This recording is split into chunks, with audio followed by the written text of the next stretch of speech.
Ladies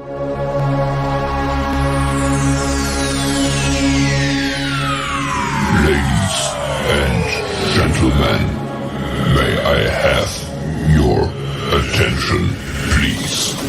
The show starts in 10, 9, 8, 7, 6, 5, 4, 3, 2, 1, go.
Welcome, everybody. This is D. Durrell with the Sectors TV, also broadcasting from D. Durrell, the Rebirth. I'm happy for each and every one of you for being here. I'm also broadcasting from the Black Balance Network. Today, we are going to have a discussion again today, and the topic will be relative to addressing the people who are surprised, hating, and tripping over my decision to make Umar Johnson accountable, particularly in his actions and his operations of the FDMG Academy. I'm going to speak specifically about this because we're talking about a school here. We're talking about something that was supposed to help the Black community. We're talking about something that was supposed to be an engine to re-educating the black community in itself. Also, guys, I'm open to any topic that anybody wants to talk about that has been going on within the sector, within the manosphere, within the black sector of YouTube. You can come in and talk about that. It's not just relegated to this topic. But if you are a donor, of the Umar Johnson FDMG Academy, I would like you to come up. I'm going to send the link for you so that you can chop it up with me and speak your piece. Again, if you have donated to the Umar Johnson FDMG Academy, I want to hear from you. Again, as you all know, my current stance, which really is not new, it just has evolved slowly and surely over the last year or so, because I've talked about my issues with Umar Johnson and so forth and so on through over the last year and a half per se. At first, I gave blind support, 100% confidence. That confidence slowly was alleviated over time. Then it becomes obviously he's not operating the business effectively. Then it went to a point where I was no longer publicly uh, supporting him. But if you choose to give, that's up to you.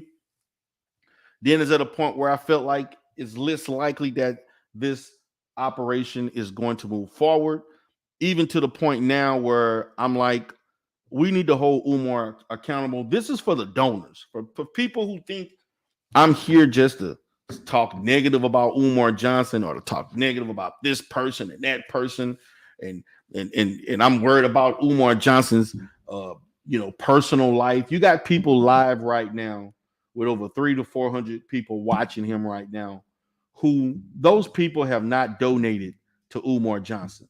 Those people are only interested in making fun of this brother. These people are not interested in the goal of the school being carried out for the community. There are people right now in this sector who are now trying to create beefs with me over the fact that I went from full support of Umar to now trying to hold him accountable. So please make it make sense. Either you just don't like me because you just don't like me, or you just don't like my perspectives because this is just good for YouTube content. You have a brother right now in Philadelphia who I don't know if he's trying to get my attention. Now he's worrying about the kind of diss tracks that I make. First, it went, I stole the FDMG donor group, an internet Facebook group that I created. By the way, for those who don't know, I would like you to you can get an invite, or I'd like you to sign up for my FDMG donor group that's on Facebook. As I carry out this journey of gathering all the donors, I would like to have conversation about you talking more about Umar Johnson and getting your position on whether or not you feel he's doing the right thing or there needs to be improvements. So that's my goal. I'm not here to say Umar is scamming. I'm not trying to put the brother in jail. I'm not here worrying about what he eats in the morning and night. I'm not worried about who he's married to. I'm not concerned about his his personal issues and so forth. I'm not worried about his family life. That's not my business. I'm strictly doing this to talk about the donors, people who've donated, and tell me how you feel about the current status. What's up, K Business Podcast? What's up, brother? Good to see you back. Hey, what's up, Unc? What's going on, man? Chilling, man. Chilling, doing my thing. I know. I want to appreciate you for all that you do. I want to appreciate everything that you do for your community and for the people on YouTube. You're a blessing. I definitely learn a lot from you. And people should not get it twisted. You're not here to bash Dr. Umar. You're not here to talk about his family life. That's not what you're here for. You're here to talk about the donors, people that have donated money. People, when you donate money to somebody for a cause, people have, like, when people give it all, right? It's like they expect something. This is almost a decade.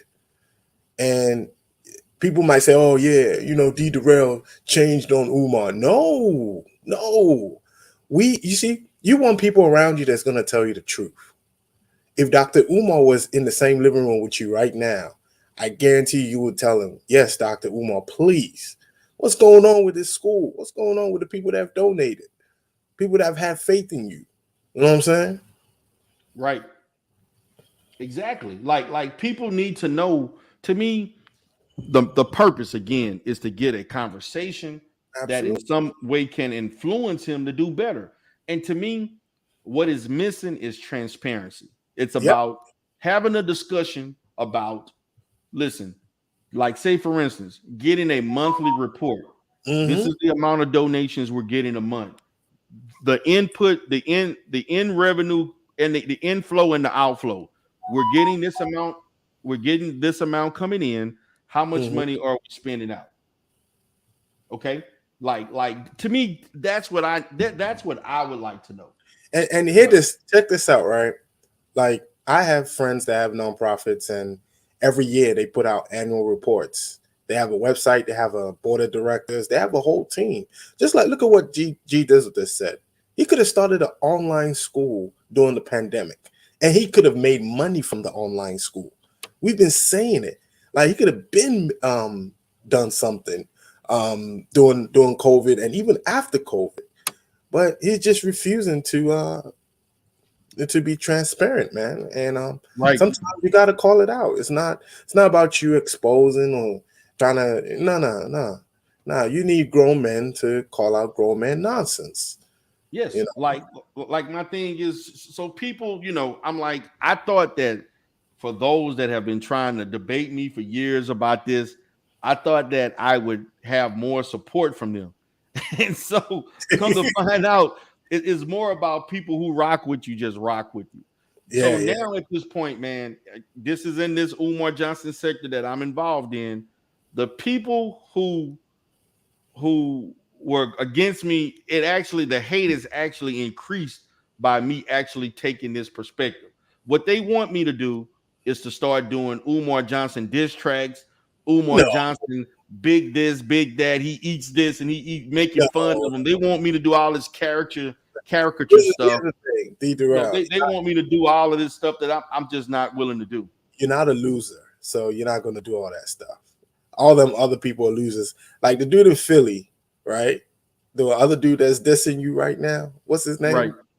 Yeah, I'm not going to say. Recognized game. Yeah, what's wrong with him, man? Like, I don't know. Some of these people on YouTube are weird. Very weird. Weird. Talking about this brother right here. This brother right here. I'm subscribed to this brother, man. What is wrong with him? I thought we were all on the same channel. I want you to notice, Kay. Yeah.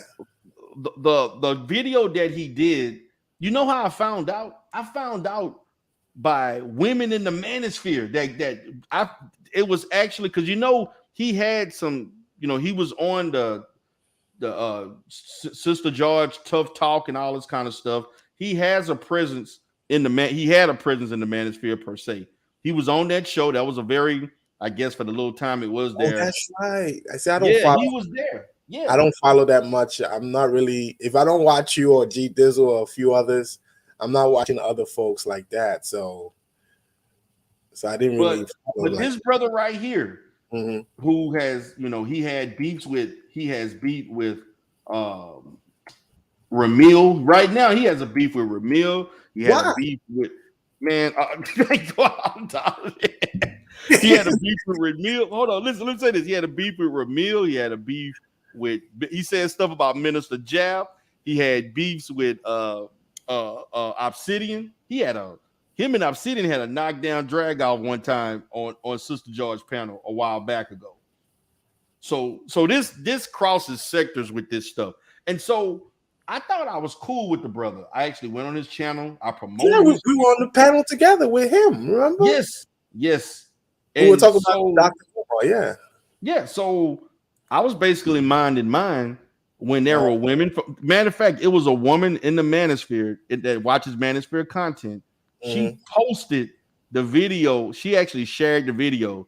And then I got several texts talking about for people that didn't know him in the space, they were like, who is this recognized game guy that's talking about you? And I'm like, what? And sure enough, he going on because He's mad that I did not make him an administrator of a Facebook group. Why don't he just, Facebook groups are free. He could start another one on his own. He could start his own Facebook group. Does he have to wait for you to make him an administrator? What's wrong with these kids, man? Man, LV, I know that's how you feel, but the brother's steady doing content about me. He's in his feelings. He's done at least 3 videos right now about me mad. Yeah. Oh, yeah. And that's another thing, G Dizzle. You're right.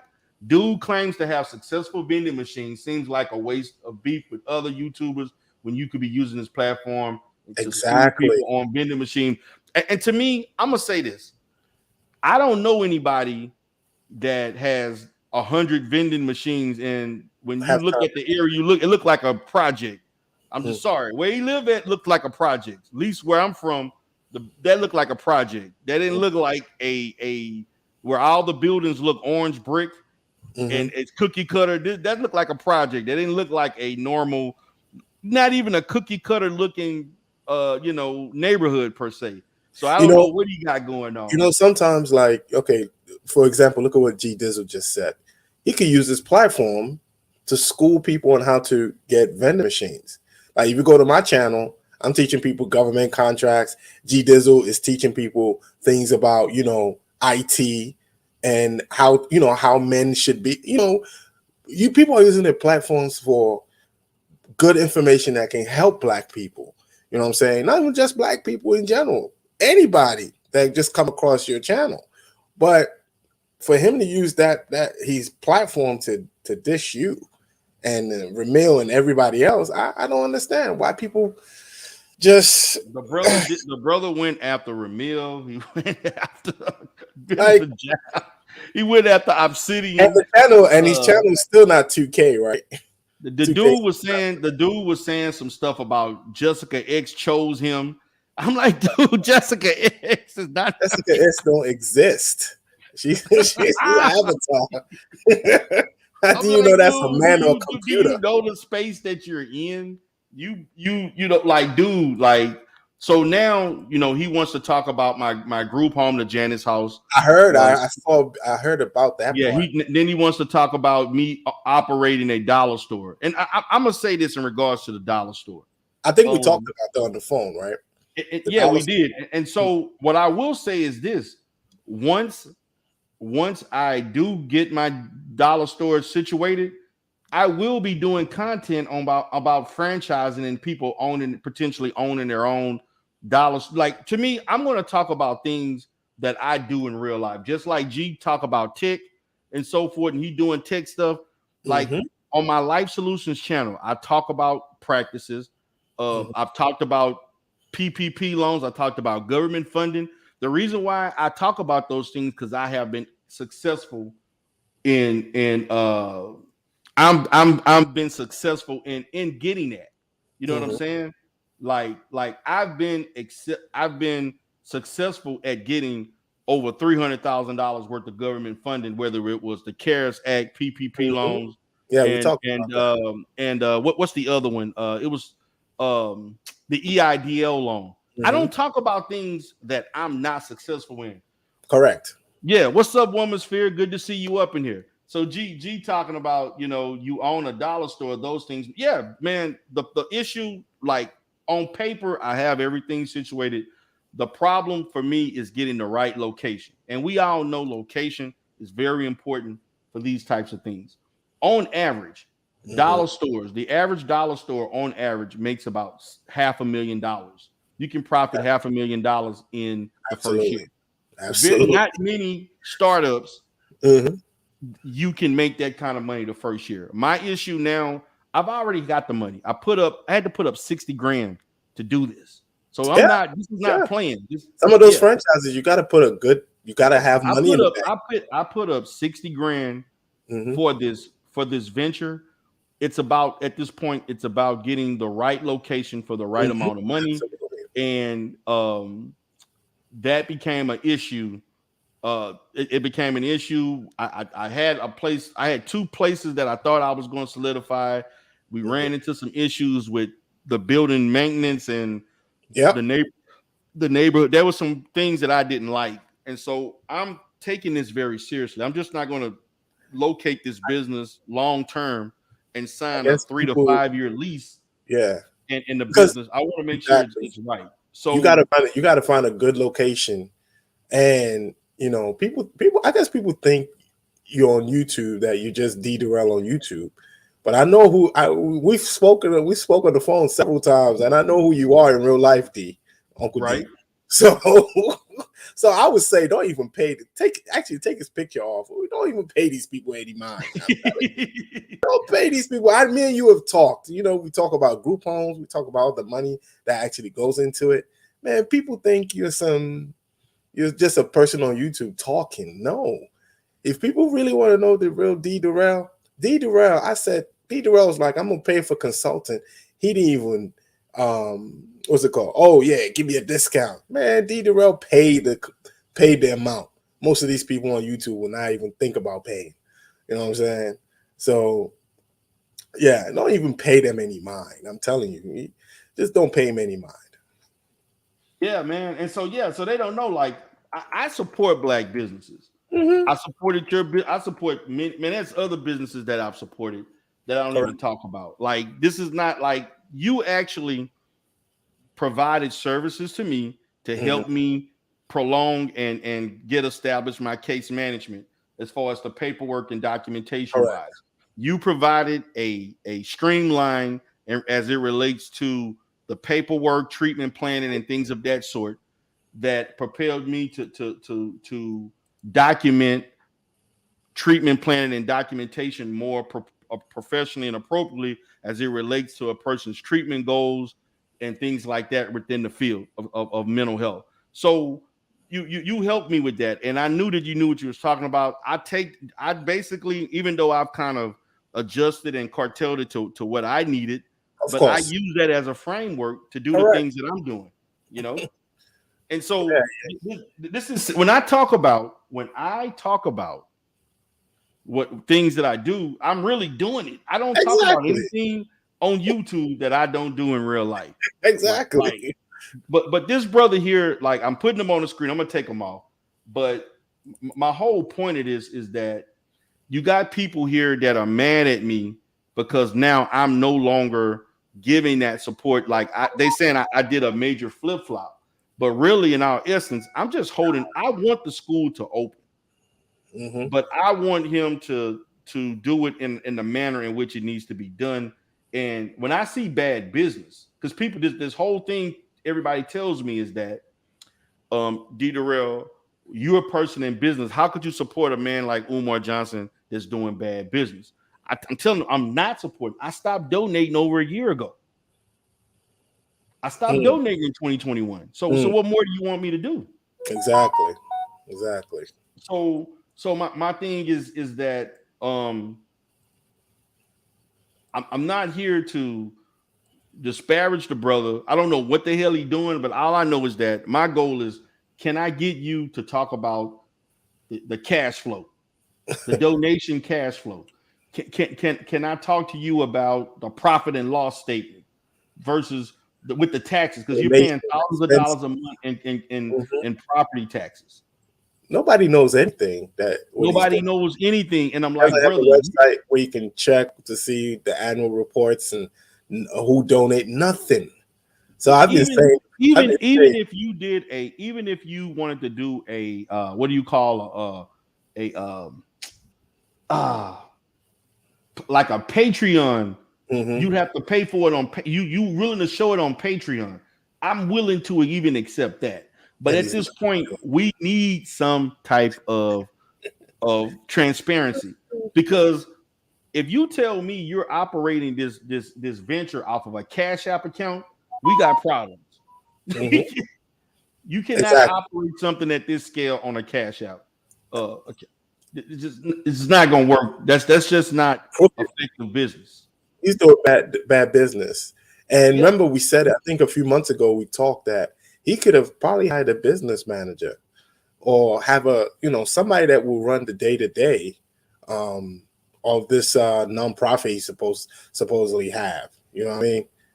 But Cash Apps, come on now.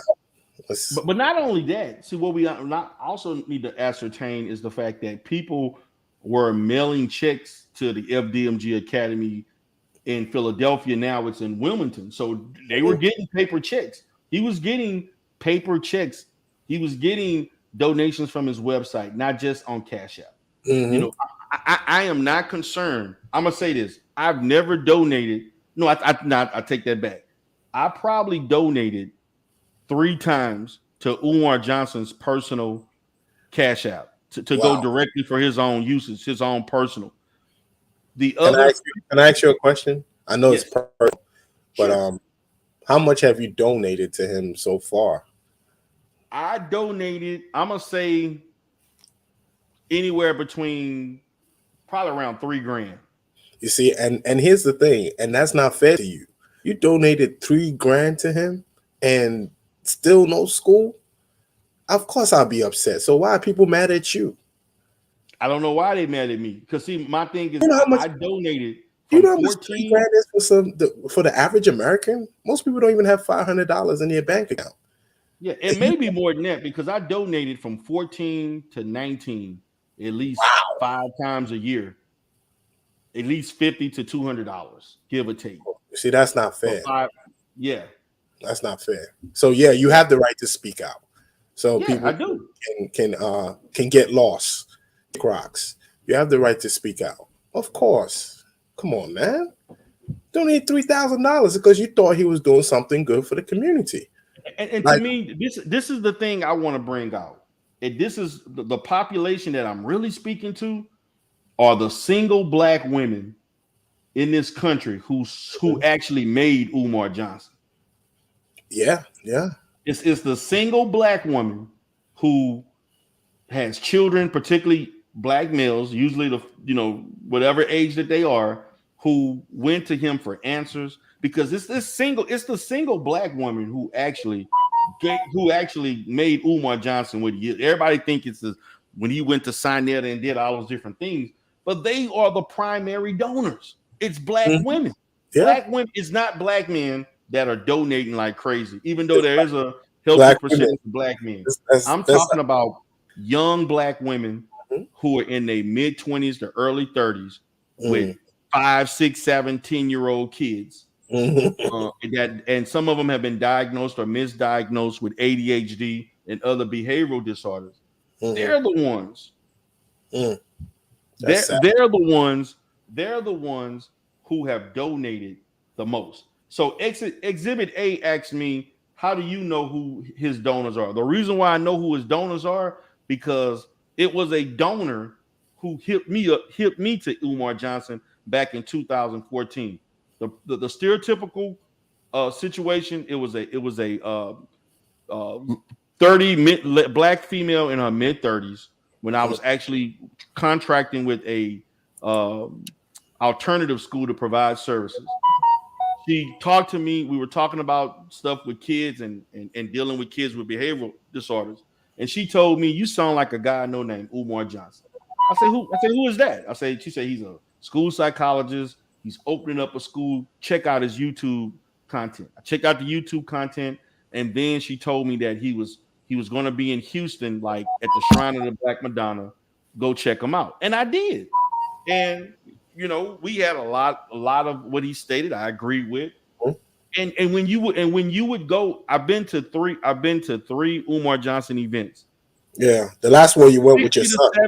60 to 70% of the people in that audience were black women. This is just the reality. So that's how I know. There was a time I donated $50 to this nonprofit.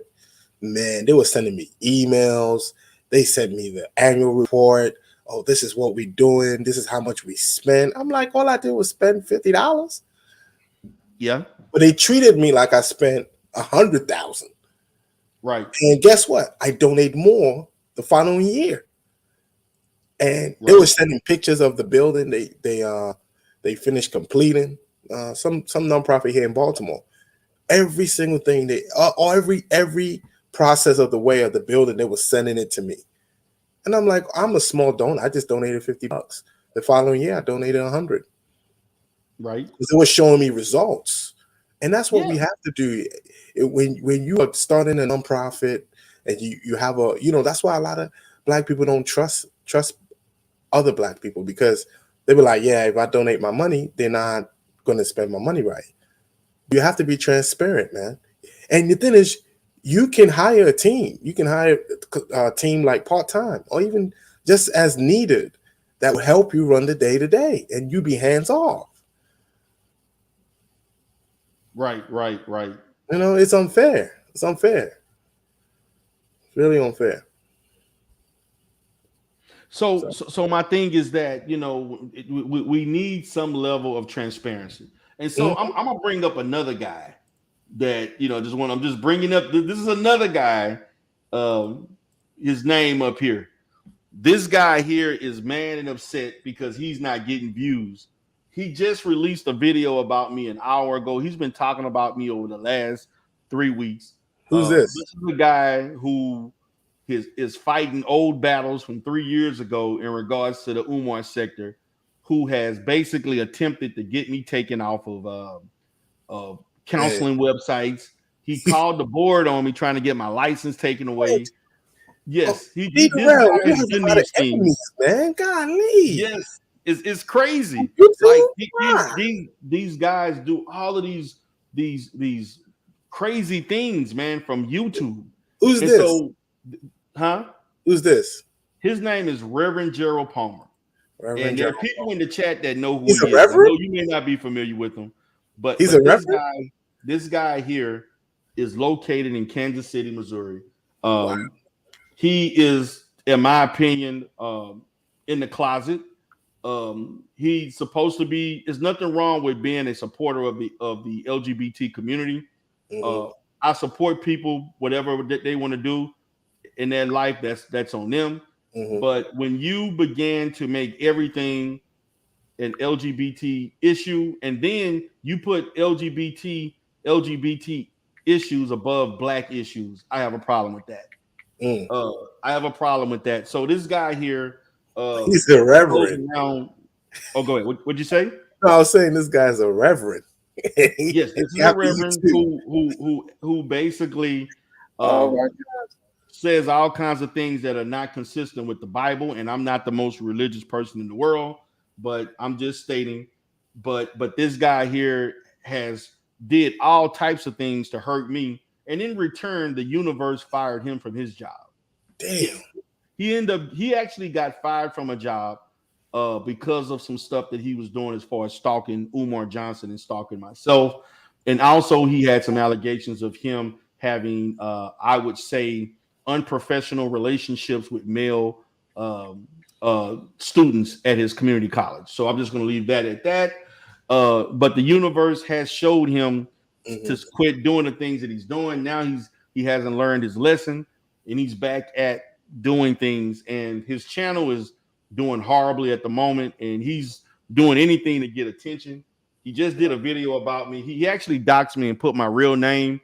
And like, dude, I don't understand why you think you putting my real name is going to trigger me when I've already been doxed like 50 million times, and everybody knows my real name. So I don't get the issue with this. we do your name. Like, dude, like all you're going to do is basically look me up and find out I have everything that I stated that I have. Like, oh man, like notice nobody ever criticizes me for not having the things. They just don't like me. If you don't like me, you don't like me. Yeah. But when we're talking about Umar Johnson, Uncle Pete, sorry, real quick.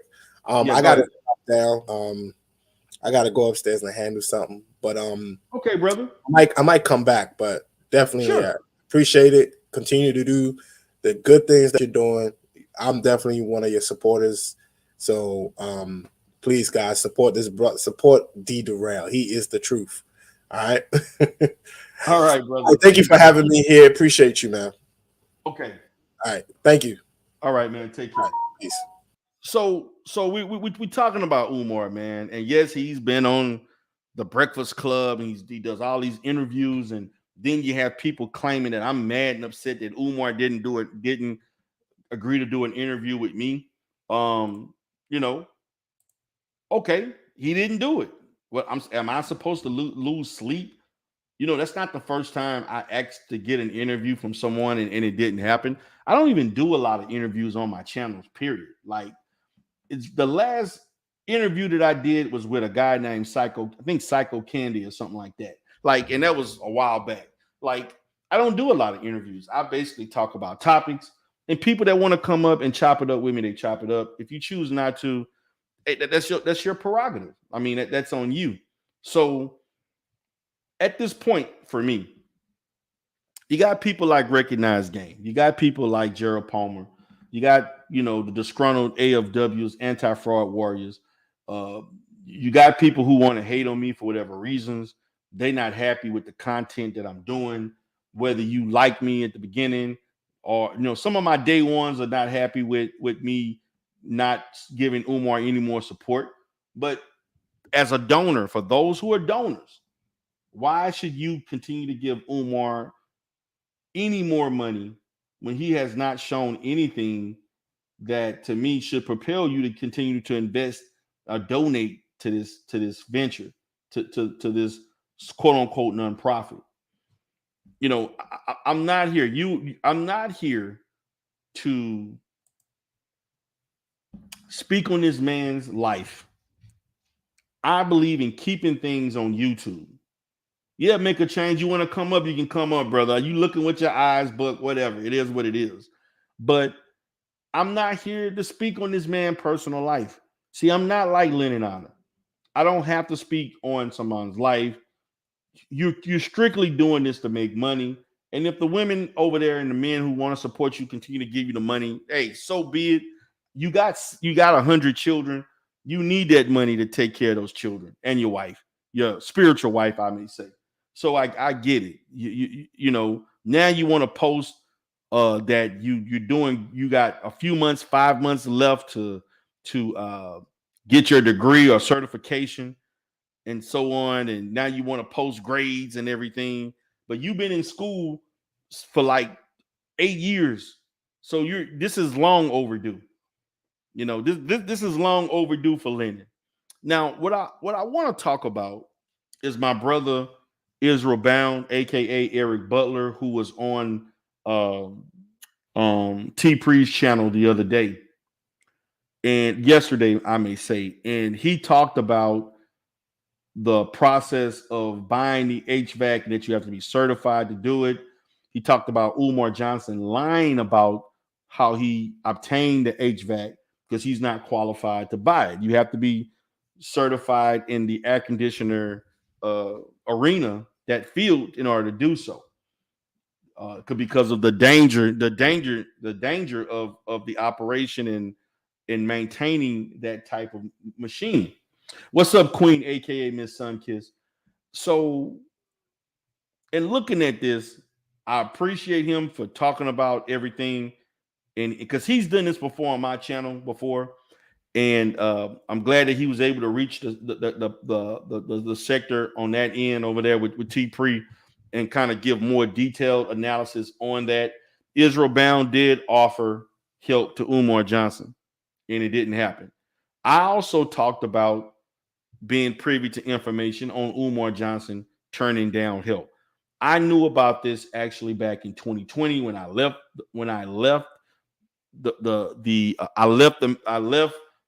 Umar Johnson sector to go to the Manosphere again. I was doing both, but I just went and strictly did Manosphere stuff, or just, to me, basically in opposition of the Manosphere per se.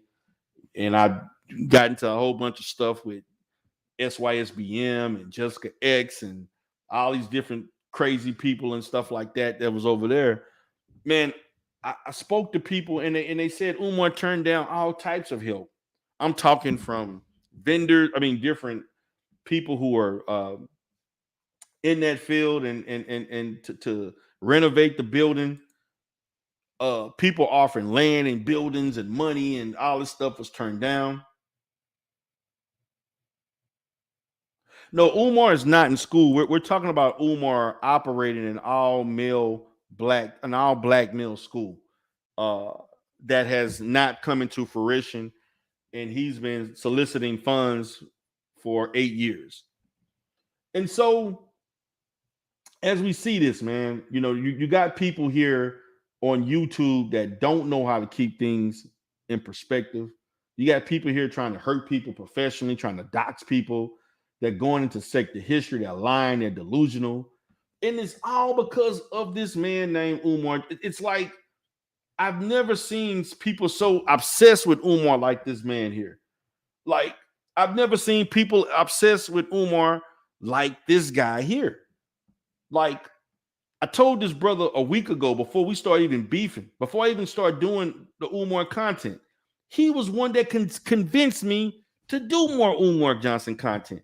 Now that I do it, now you want to criticize me for hijacking your group that never existed.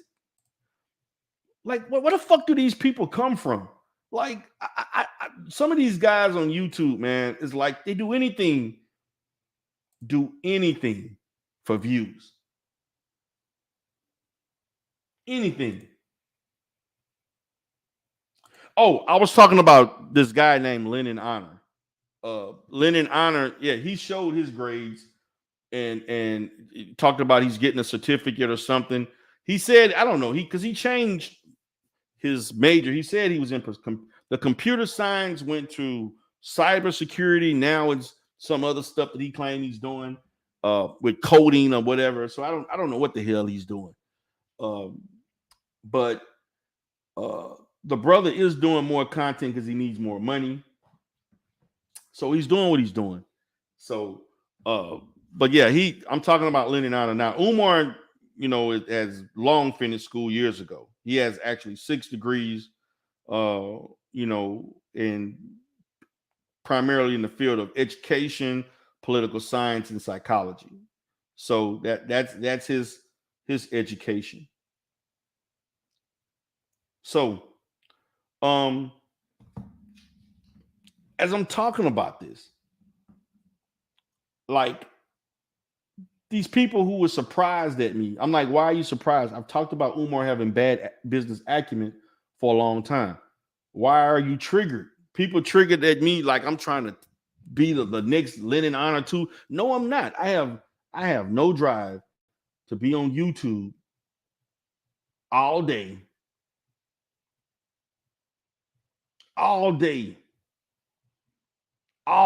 talking multiple times talking about Umar Johnson. I have other things that are more important to talk about. I have 3 channels.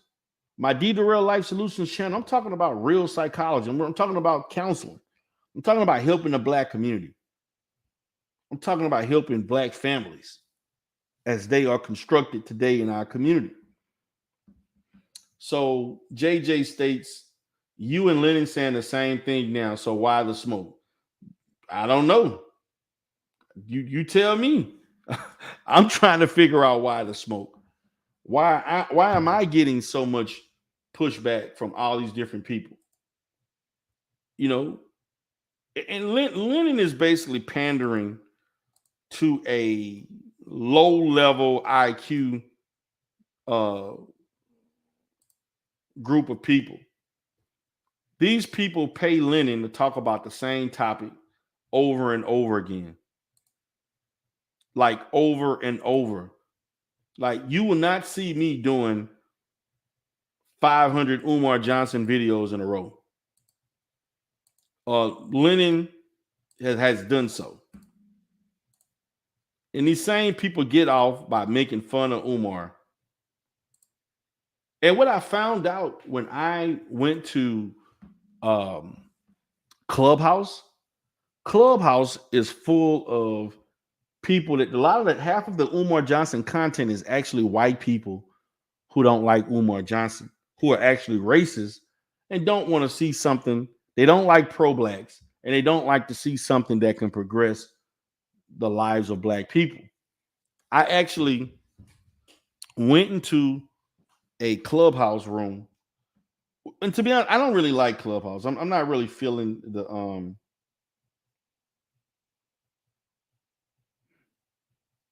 I'm not really feeling the Clubhouse platform. I'm really not.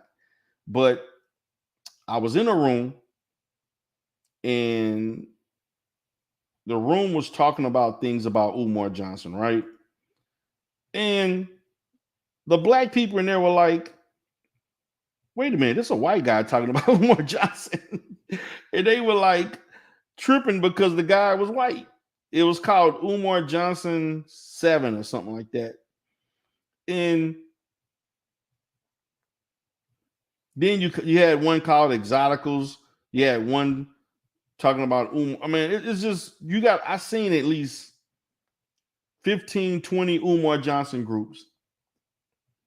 I'm not feeling Clubhouse. Not really not. But I'm doing a group there to speak to the donors. So that hopefully I can, if I can't reach people, I can reach them through that. And I'll see how that goes. But this shit is crazy. It is crazy to see how, and right now I only got 7 people that are following me right now. So if you all want to follow me on the Umar Johnson, on the FDMG donor group, you're more than happy to do that on Facebook. And if you also want to follow me on the FDMG donor group on Clubhouse, you're more than happy to do so for that platform too.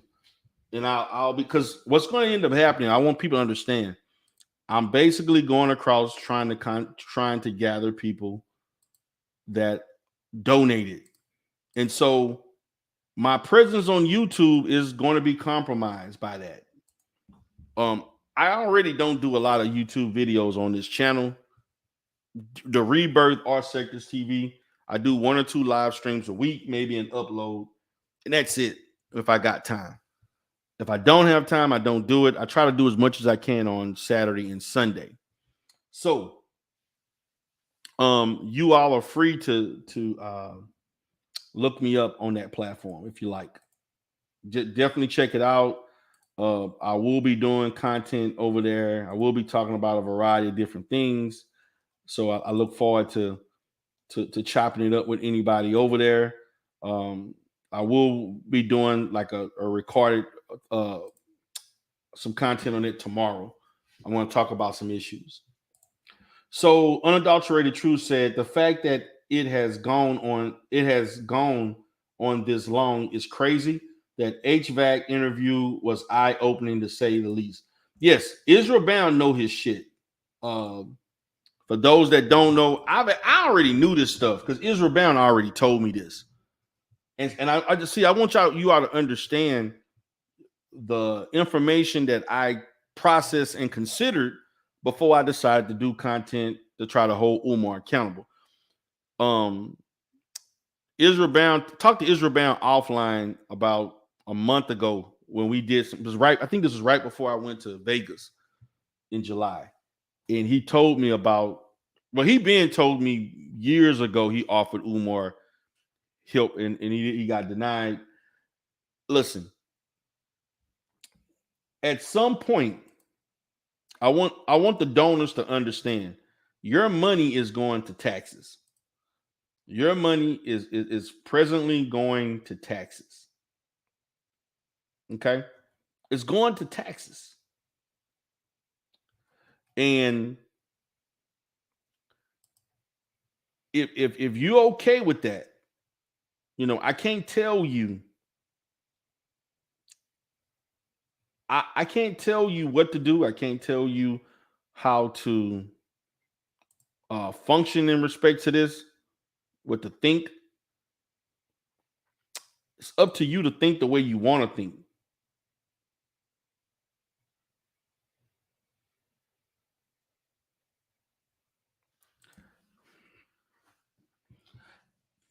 Make a change saying after seeing all the doxing that went on in the Umar Johnson sector, why would people risk joining a Facebook group? You don't have to join a Facebook group with your real information. You can create a dummy Facebook account, like duh. That ain't hard to do.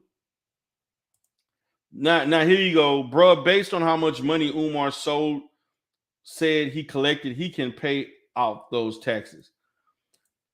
No, he can't. No, he can't make a change. If he could, he would. He obviously don't have the money. He spent $450,000 and all the other additional things that he mismanaged. That would be right, make a change if he properly managed the money. The problem is that he mismanaged the money, and therefore, by mismanaging the money, you can't afford to pay the taxes. That's what's up. So yeah, logically speaking, yes. But the problem is Umar mismanaged the money. He has consistently mismanaged the money. Don't have a real board. We don't have any paperwork. I don't know who's doing the taxes. You don't want to accept, to me, I would be focusing, instead of getting donors from people, I would be focusing on black corporations and black businesses to donate.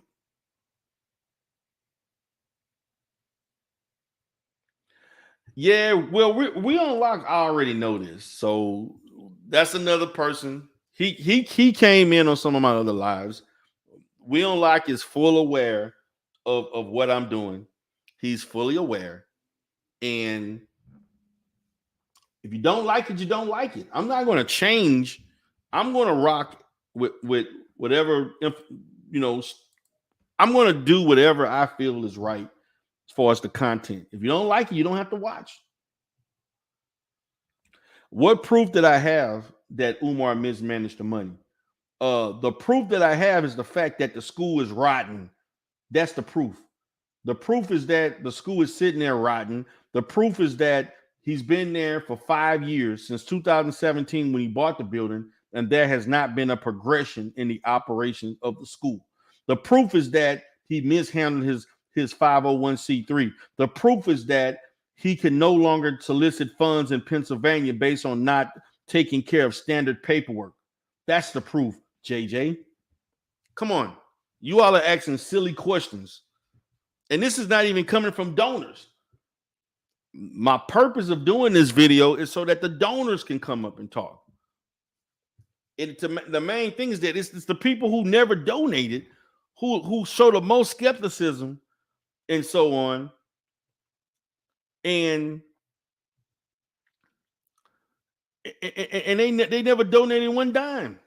Yes, he said he collected $800,000. He put $450,000. Yes, he mismanaged $400,000. You're right.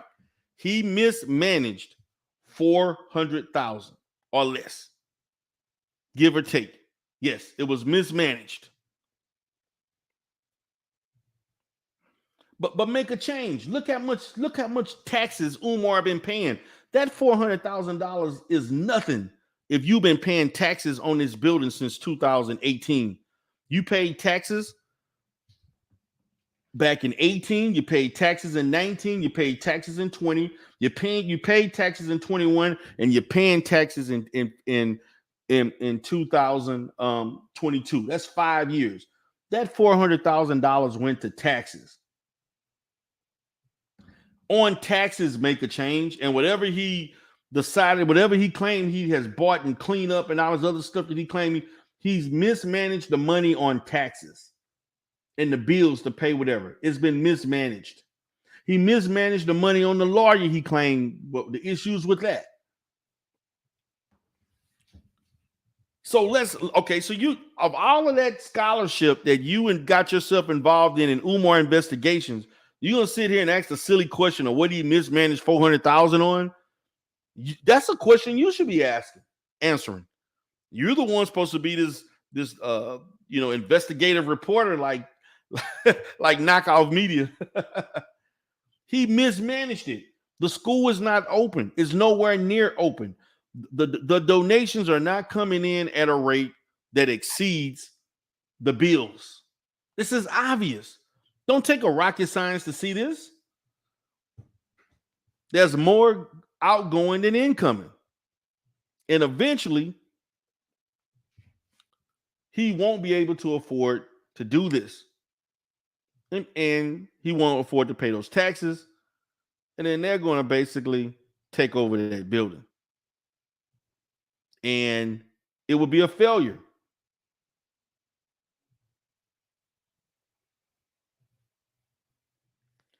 Excuse me? I didn't talk about what you mean. Why do you talk like every business doesn't pay taxes? Did you hear me say every business doesn't pay taxes? I never stated that. What are you talking about, JJ? I never stated that. He is not paying taxes. He's spending an exorbitant amount of money on taxes. That's my position.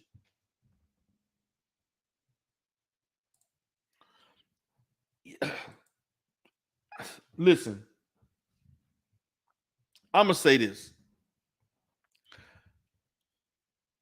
He is the one that came out and said, I need 7,000. I'm paying. Umar said himself, and others told me that he has 7. He actually came on King Kong Consciousness and said that he's paying $7,000 of money taxes.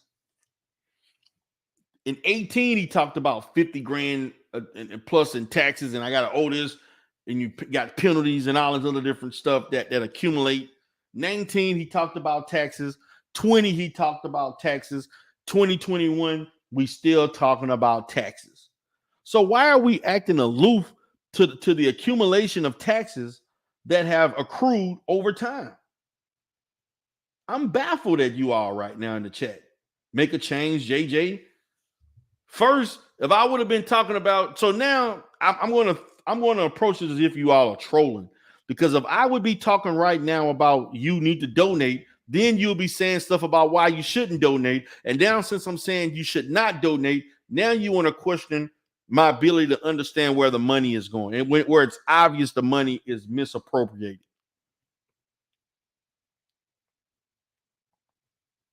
Come on, make up your mind, guys.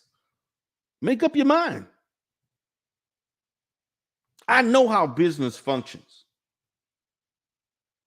And not only that, and let's understand, he just recently got that 501c3. So if you donated when he lost it, when you donated when he didn't have the 501c3 status, he had to file taxes and pay taxes on that money. It was not a nonprofit, so he had to pay taxes to the feds. What are y'all talking about? You all act like $400,000 is like $400 million, like $4 million. Like he had so much of an excess of funds where things should have been done.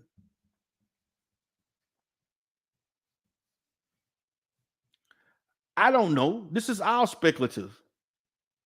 All of this is speculative because I don't have the paperwork. What's up, Muslim? All of this is speculative.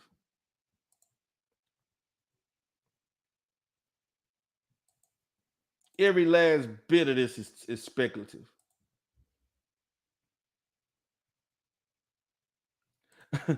Josephine say, wondering in the chat. Yeah, we wondering. Yeah. Like, we're sitting here acting as if we don't understand the storied situation of Umar Johnson and the FDMG Academy. Yes, it was apparent to me a year ago. It was apparent to me, and I thought that it would be corrected or could be corrected. And keep in mind, JJ, because you're new to the sector, I actually discontinued public support and stopped donating last year. So it was made apparent to me. See, this is what I don't like about these new people in this sector, in the Umar Johnson sector, who claim they don't understand, they know things, don't even understand the full scale of what is your Johnny come latelys that want to have an opinion and don't even understand the full evolution of my stance. Okay, here go make a change. Here go the haters again. Dude, the stuff you're talking about, we spoke about 2 years ago. You are late to the party. Is last call about to turn like, okay, here we go again. Here we go again. Here we go again. Again, do you know what evolving means? Nobody's late to anything because I'm not really talking to you all. You all have been the prognosticators and the show skepticism and have been hypercritical for years. I'm speaking to the donors. Yeah, you are new to the sector. You only been here 2 years. You ain't been here that long. The sector been going on longer than 2 years. The sector's been here since 19. So yeah, and to be honest with you, you just made yourself known, JJ. And nobody really cares about your opinion. The only thing that people cared about when you did stuff about binary, your point of view and perspective is irrelevant. Matter of fact, JJ, let me go ahead and get you out of here. You getting besides yourself. Get out of here. So anyway, and these guys, man, this is not Rev G channel. No, I don't play that. I don't be. And matter of fact, Mika Chain, let me time you out too, since you want to crack jokes. Get out. So my thing is that you want to be critical. You want to be critical of me when I gave support, and now you want to be hypercritical that I'm giving pushback. Make your mind up. Make your fucking mind up. I say the same thing over Real Show. I think within 2 years, the school is either going to be sold or it's going to be confiscated by the state or the local municipality because his inability to pay taxes. I'm speaking to donors. I'm doing this to attract donors. On Instagram and Clubhouse, there's a lot of donors.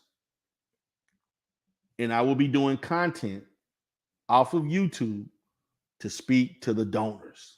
See, you Negroes in the sector are irrelevant as it relates to my goal for this. Only the ones who donated. The ones who didn't donate, why? Again, my position is why you act like say for instance yesterday when Israel Bound was on T Pre's channel, he spoke truth. I agree with everything he stated, but then he turned around and talked about I support anti-Afro Bengali. See, when you say that shit, you lose credibility in the eyes of a lot of people in this sector. How the fuck anybody would be talking about vouching for anti-Afro Bengali at this time? And I noticed when he said that, T Pre was quiet. She was quiet for a reason, because I know her position on that shit. This nigga got up there talking about I support anti-Afro Bengali. Get the fuck out of here, Israel, with that shit. And that's my boy.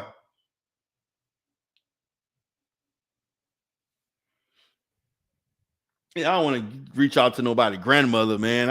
Come on, man. Like now, if she wanted to look me up herself and discuss, but I'm not bringing in sexy tall lady grandmother unless she wanted to talk and so on. I'm not doing that. That's her family.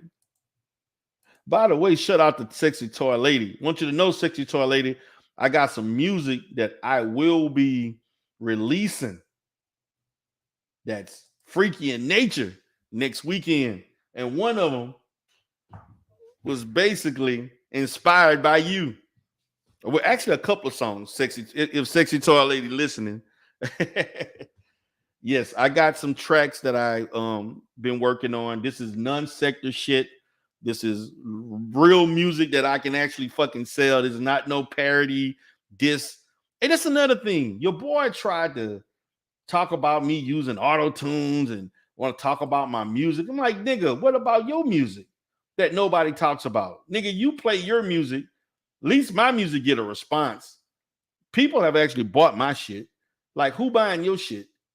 Recognized game. Like, dude, are you serious? Those were diss track. That was parody diss track shit. I wasn't trying to like put that shit in the goddamn rotation somewhere. Like, dude, are you serious?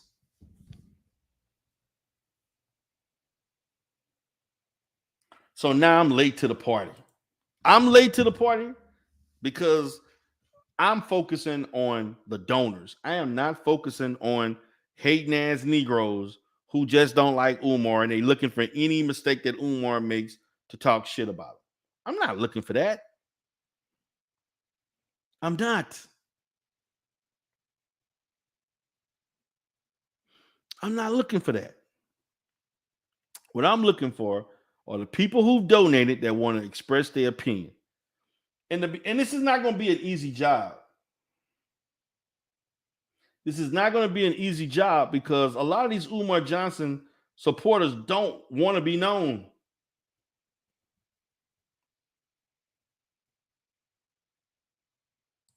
They don't want to be known. They want to stay. Most of them are on Instagram, and most of them are on. They're on Instagram, and they're also on Clubhouse. Like facts.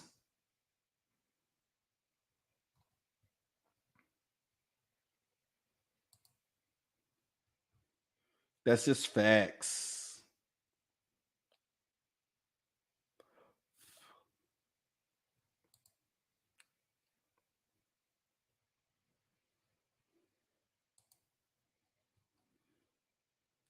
So I'm doing this as a means of just discussing shit, and this is how I'm going to evolve over time. You know, I debated people on this topic in the manosphere and other black sectors whenever they do bring up Umar Johnson and shit. You know, I had to deal with people in the manosphere like Ramil and other Negroes. Even had debates with Taz, stupid ass, about Umar. And this nigga was over there with he tried to come in the sector and shit. B1 Network and shit. You don't even hear that no more. These niggas were talking about Umar. You had other people interviewing people and shit. This has been an ongoing thing. This has been an ongoing topic. If you want to criticize me because you claim I'm late, no, I ain't late. I been knew what was going on. And you all know it. That's why you got blocked and timed out, because you all know that I have had issues with the operation of the FDMG Academy for a long ass time. So let's not act aloof to the fact. But see, what people want to do is you want to have your own narrative. You want to troll and shit. That's fine. And you get blocked and you get timed out. That's just what it is. I don't have time for nonsense. With people just saying dumb shit just for the sake of saying dumb shit. Like, for real?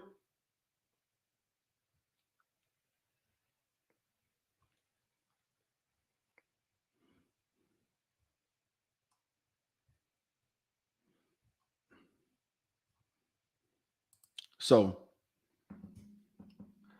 what's up? KW Dunn 7 says Taz is finished. He's trying to go into the hip hop sector. Yeah, I saw that shit. Nigga doing hip hop news and shit. I'm like, dude, Taz got 50 channels. Nigga going to the hip. He should have actually, to be honest with you, he should have went into the hip hop sector years ago. That's actually more of his lane, on some street shit, instead of trying to talk about some scholarly shit on history and talking about Marcus Garvey and all of these different things that happen in slave codes and different laws that have happened that he Googling up. This Negro ain't never read a book in his life. Just Googling up shit. Like, dude, man, it's laughable with Taz. And the dude actually nigga thought he was debating on solar, even though Solar Division is actually a better debate league. I actually would consider going over there. I'd rather do that shit than fucking around with people on Teapot channel and shit with niggas up there acting a goddamn fool and yelling and laughing and shit and singing songs and shit. Wow. Nova Real Show say, I see Dunn got in trouble with the court for his Umar videos on YouTube. Are you serious? What happened with that Nova Real Show? What happened? Man, I haven't heard from Dunn. Dusty Dunn was all over the place, man. Little Dusty Dunn was just on some crazy shit. They used the shit out of Dunn. They gave Dunn all that money the first month. And nigga thought he was gonna continuously get donations and give his ass shit after that. Nigga start begging everybody for shit.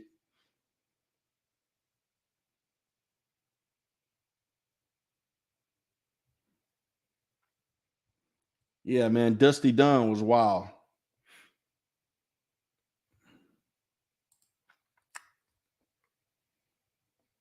He was wild. I need to know more about that. He was on probation. They made him do some more community service, or they put his ass back in jail. Crazy ass Negro. So I'm at this point. I will be doing more Umar content for the upcoming days, the next 4 or 5 days. Then I'm gonna start hitting some other content, doing some things, but I'm gonna definitely be doing this heavy. That's a definite. That's a definite. But you know, my main thing is that, you know, at this point, I'm trying to get people who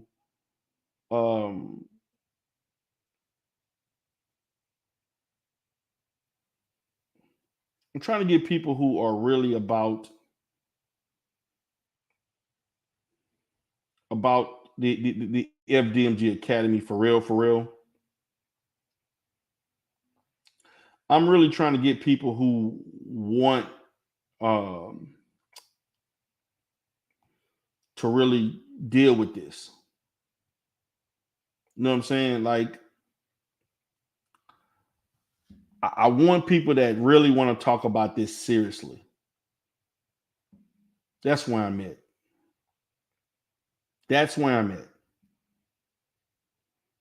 For me, at this point, that's where I'm at. I don't know where you're at. I don't know where others may be, but that's where I'm at. And for those that want to join, we can discuss things. We could talk about it. We can strategize, give you perspectives, and we're gonna see what's gonna happen. You know, this shit is crazy, man. That dudes just want to, like, to me, there's a lot of people, man.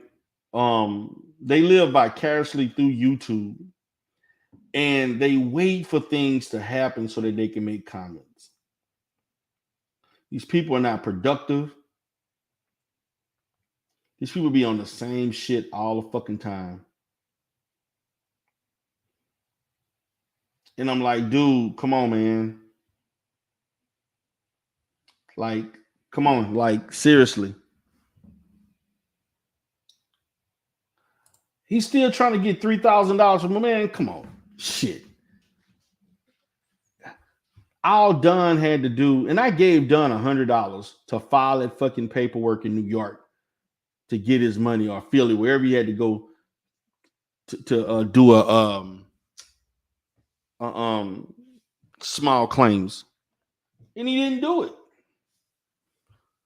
So it is what it is. This nigga think nigga try to get me into a contest and bet on giving him money and all this other shit. Like, just all his little antics, his little schemes and get money, get hustling tactics that didn't work, man. Dunn was on some bullshit. That's the facts. That's the facts.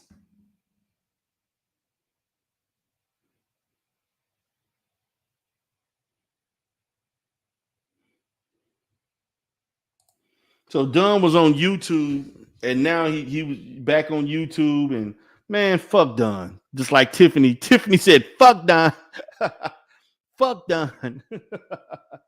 That's how I feel about it. Man, I'm not, man. When is this sector going to, like, now you got Rev G rehashing old shit.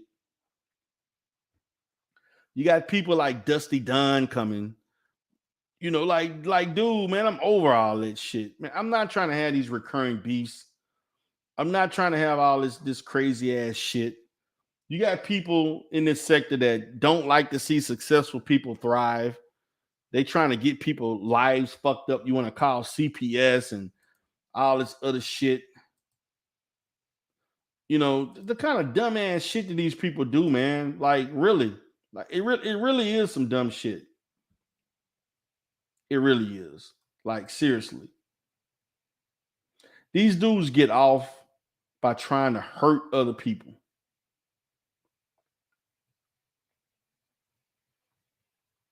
And that's just not cool, man. That's really not cool to do that. It's really not.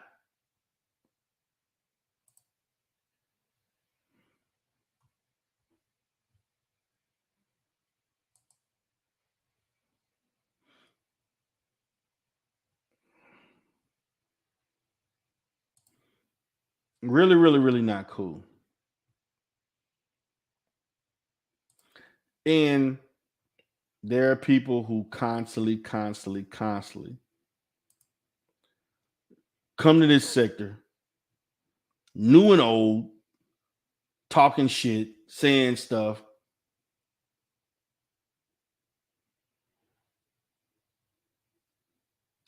Here go hating ass niggas like Jay Reed. Let me go ahead and time your ass out. D Darrell don't give a shit. I'll move further. Again, whether I support him or hate him, this is what I'm talking about. Niggas who surprised, they hating, you know, just plain out hate, man. You never gonna be satisfied. And you know what? You already know I don't give a shit about satisfying anybody. Niggas hating, they tripping, acting all surprised. For what?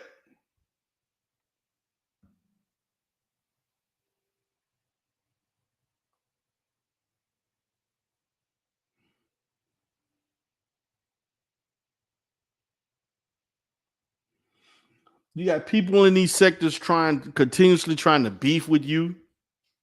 Look, man, I have no interest in beefing with anybody, man. Like, y'all niggas, like, I'm sick of yelling and screaming and cursing at people over the same dumb shit over and over. My energy is going other places. Not at the expense of entertaining niggas for free. No, I'm not. Just not happening.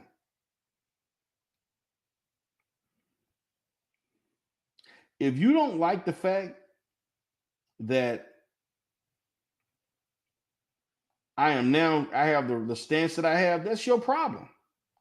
If you don't like the fact, you don't like that, that's on you, man. Like, it is what it is. I either accept it or move on.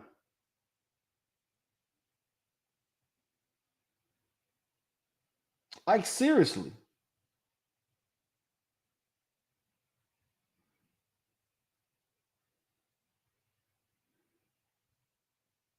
But I'm not gonna go on panels and going up there chopping it up, acting a goddamn fool, yelling and screaming at people and shit. And then so I can create more content for you. No. Them days over with. And they really, and I know y'all think I'm just talking shit. I'm gonna show you better than I can tell you.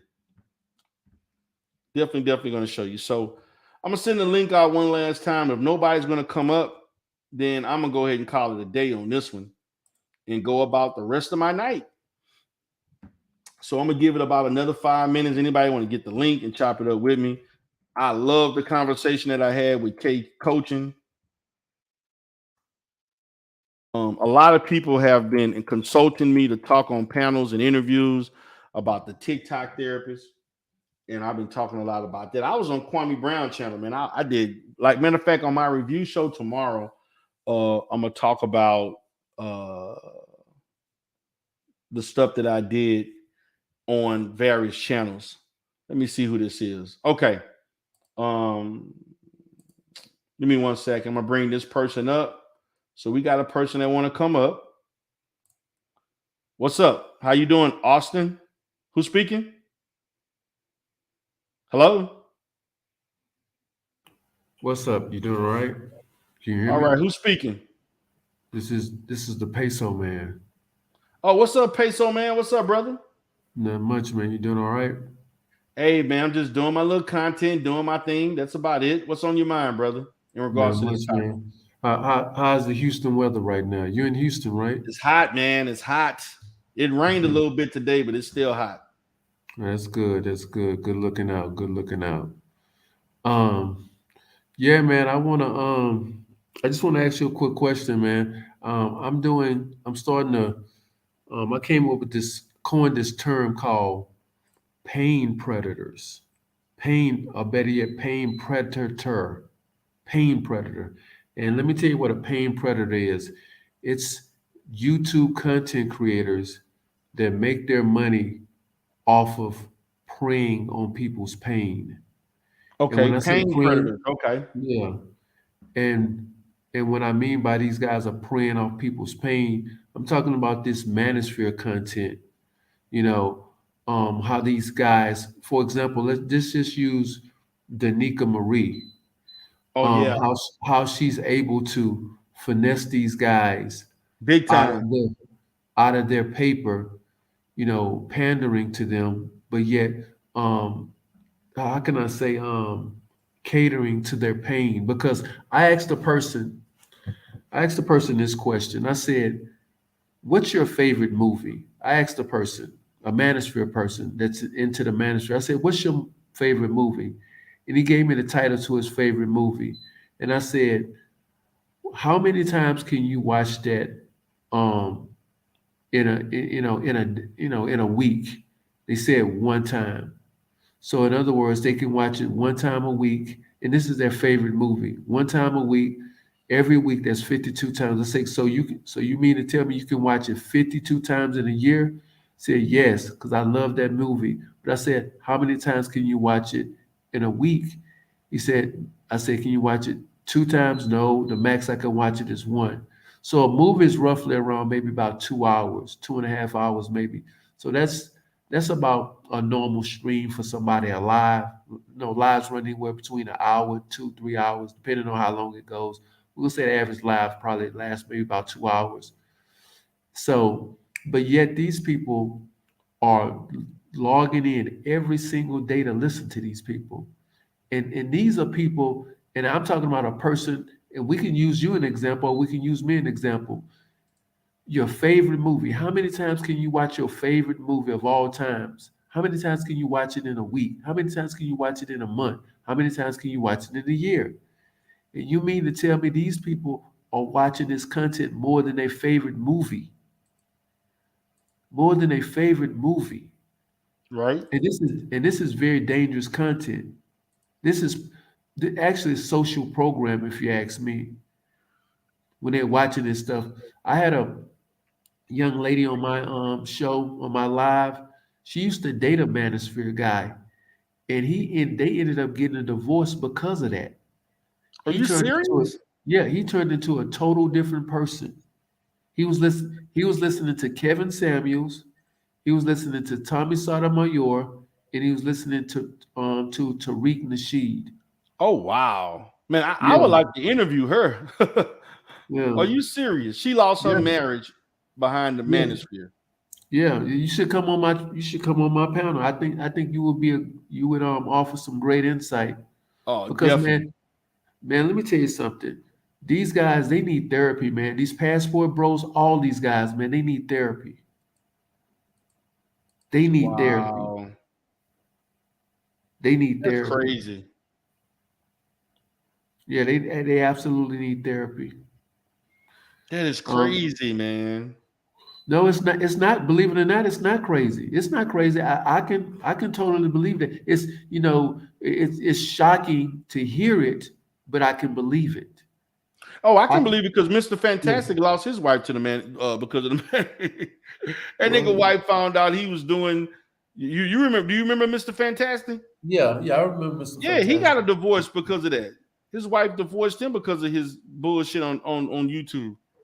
Interesting. Well, how did she? What happened in that situation? Can you give me the quick She rundown? actually got doxxed. She got doxxed, and then she found out they already had issues, but she found out that he was doing this shit, like this misogynistic shit, and it caused problems in their relationship, and she divorced him. Hmm. Yeah, yeah. That should be a show within itself. How guys are ruining their man. And this is the funny thing is that the guys that are married, they shouldn't even be on YouTube even surfing for this shit. They should be in their marriages, enjoying their marriage, raising their kids, enjoying their lives. I can see how single guys might get sucked into it because they have a lot more free time. They don't have to worry about a wife and kids, so they control the internet a little bit more, searching for stuff that they shouldn't be searching for anyway.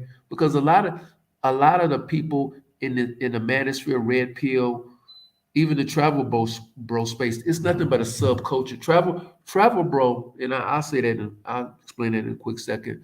But a lot of these guys, they come into this space already Yeah, broken and mad and hurt. You know, that's how they actually stumble into it because they're searching on the internet. They didn't went through a breakup of whoever fault it was their fault or the other person's fault, and this is the crazy part is that they're broken, but they're really searching for answers. Well, why did this happen? Well, why did well, maybe I should have did this, maybe, and then they just fall into it. It kind of sucks them in because it's a how can I say, it's a taste of confirmation bias. You know, it's almost confirming what they're thinking, which is probably not accurate, but it's confirming what they're thinking, so they're thinking it's true. right. Yeah, and these guys are sitting back making a killing off this stuff. It I mean, sure some of these is. guys get four, five, six, seven, $1,000 per live. And these guys are. I was looking at. I only took a glance at it. Danica Marie. She has one guy. He's a widower. I read his comment and then I noticed his little logo. I mean, he's sending this woman 100, $200 per pop per show, and he's a 53-year-old widower. Right. This is crazy, man. This stuff is, I mean, this stuff is like super, super crazy. And what the Passport Bros is, believe it or not, the Passport Bros is um, the solution to the manosphere problems. And what I mean by solution is that okay, because this whole manosphere pill movement, it's all about vagina at the end of the day. That's what it's about. It's about having access to vagina, without accountability. That's what it's all about. Access to vagina without accountability.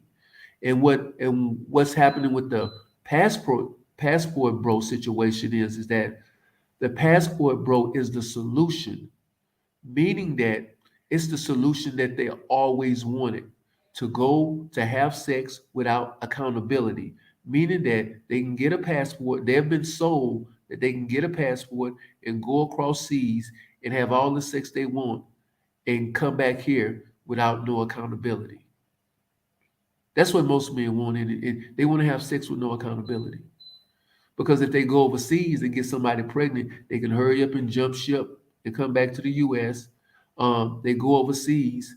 They can sleep with prostitutes for an exchange of a dollar amount, meaning that they don't have to wine and dine or do any of that stuff.